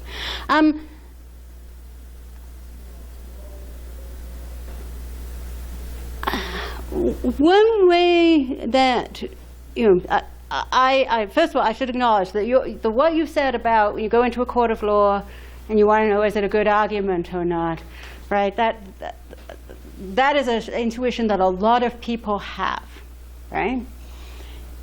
It's not obvious to me, though, that any of the work in formal logic is particularly useful in that context, right? So if you, right, that is to say, not only, I mean, even if you bring in the classical logician, and the classical logician says, it's a good argument and my logic is right, my model is right, I don't feel any better, right? Just because they've added, in my model shows you that this is a bad piece of reasoning and my model is right. Right? That additional claim about the correctness of the model doesn't seem to do any work, right? So I guess one question then is, and I'm not at all surprised, of course, that you would take the view that there is a role for correctness there, so I'm just kind of flagging this disagreement, right, a little bit more explicitly, right? That do we think that the business, to what extent is the business of logic in formal logic, as practiced now, in the business of arbitration of those sorts of arguments? And to what extent has logic more generally been in that business historically, right?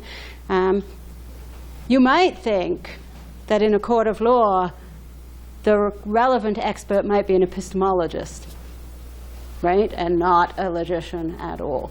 So that is not to respond, of course, right? That's just to articulate an alternate view on the situation, right? But I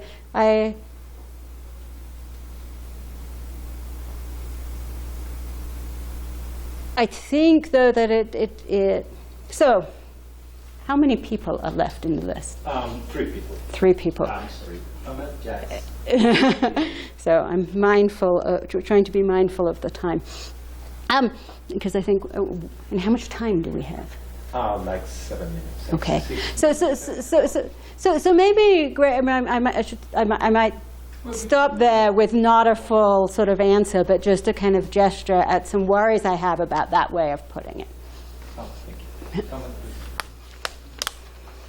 So I guess I'm wasting myself on the prediction bandwagon as well, but the thing that had popped into my head that was very prediction-like was you mentioned, right, Greg, still talking about how it's not just consequence that's modeled, but other things. And when I think about something like a counter theorem, right, classical logic has counter theorems, and in a way you can think of those as negative predictions about what you will never find if you catalog all the truths of the world. Right. And so when I think about something like the principle of non-contradiction, and then probably shoehorning Graham's Sylvan's box, but you can think of that interaction in some way as there's a proscriptive prediction made.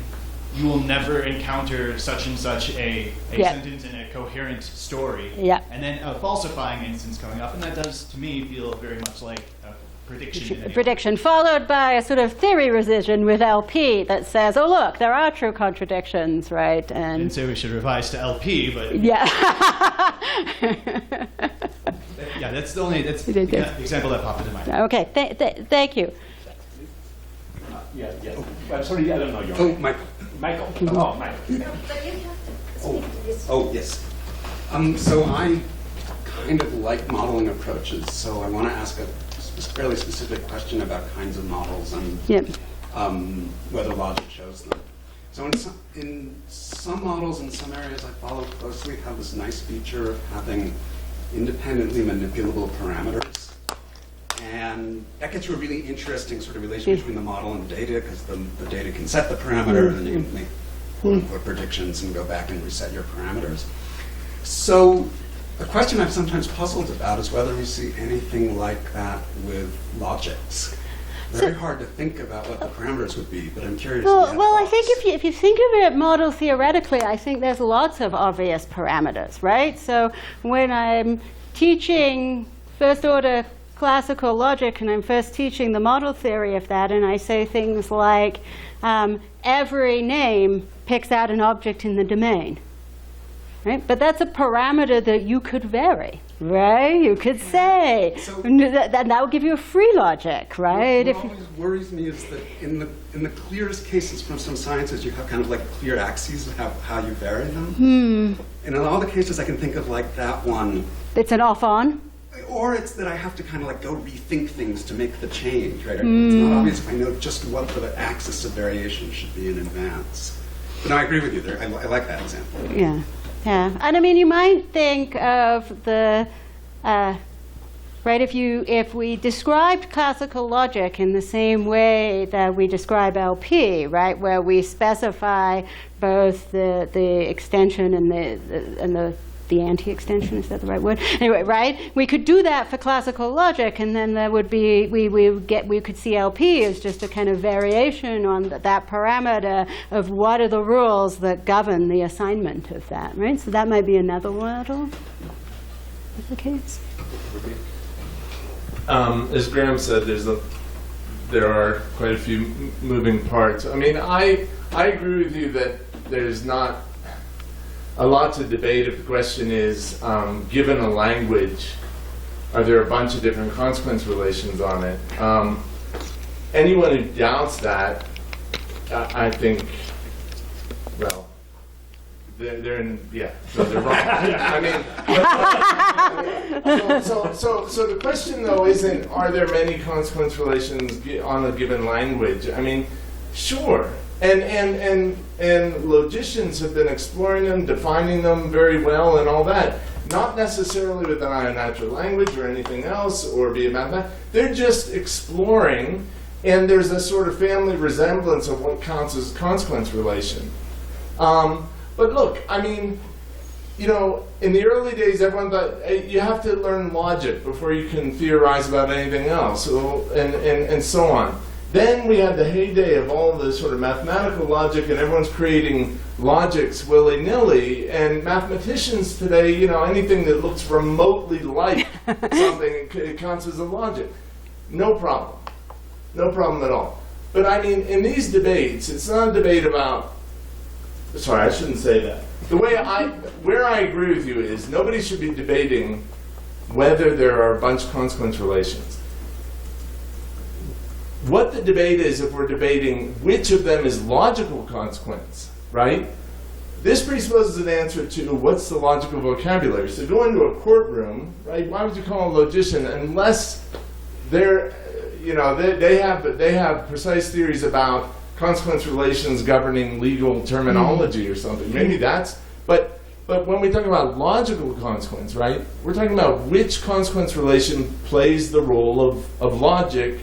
And what does that mean? Well, traditionally, that was the role, you know, it was in all true theories. It was sort of this basic vocabulary shared by all true theories, no matter what the topic. There we can have a real debate about which one, and there you have correctness falling out. Intuitionists are clearly wrong. Classical logics connects to this, they're all wrong. But sorry.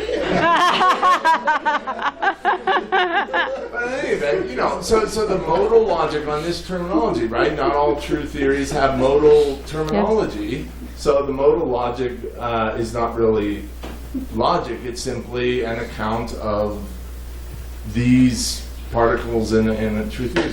So anyway, I just think that we've gotten so far away, we've gotten so liberal. I'm getting old. Yeah, and worked up.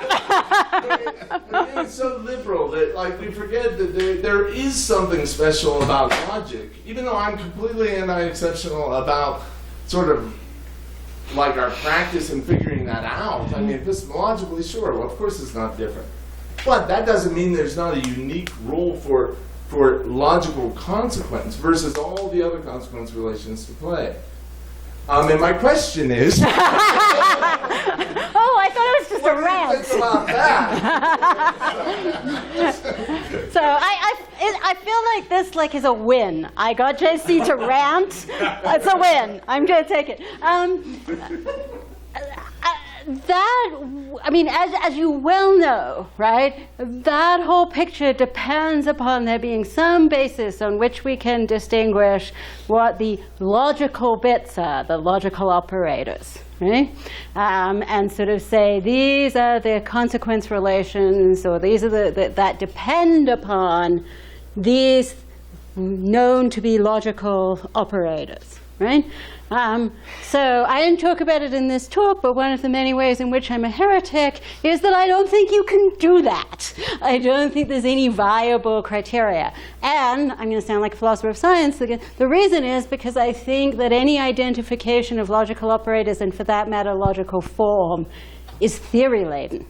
I have to have a theory of consequence to know what the logical form and what the logical operators are. There's no independent criteria I can use, independent of the theory of the logic that I'm already using.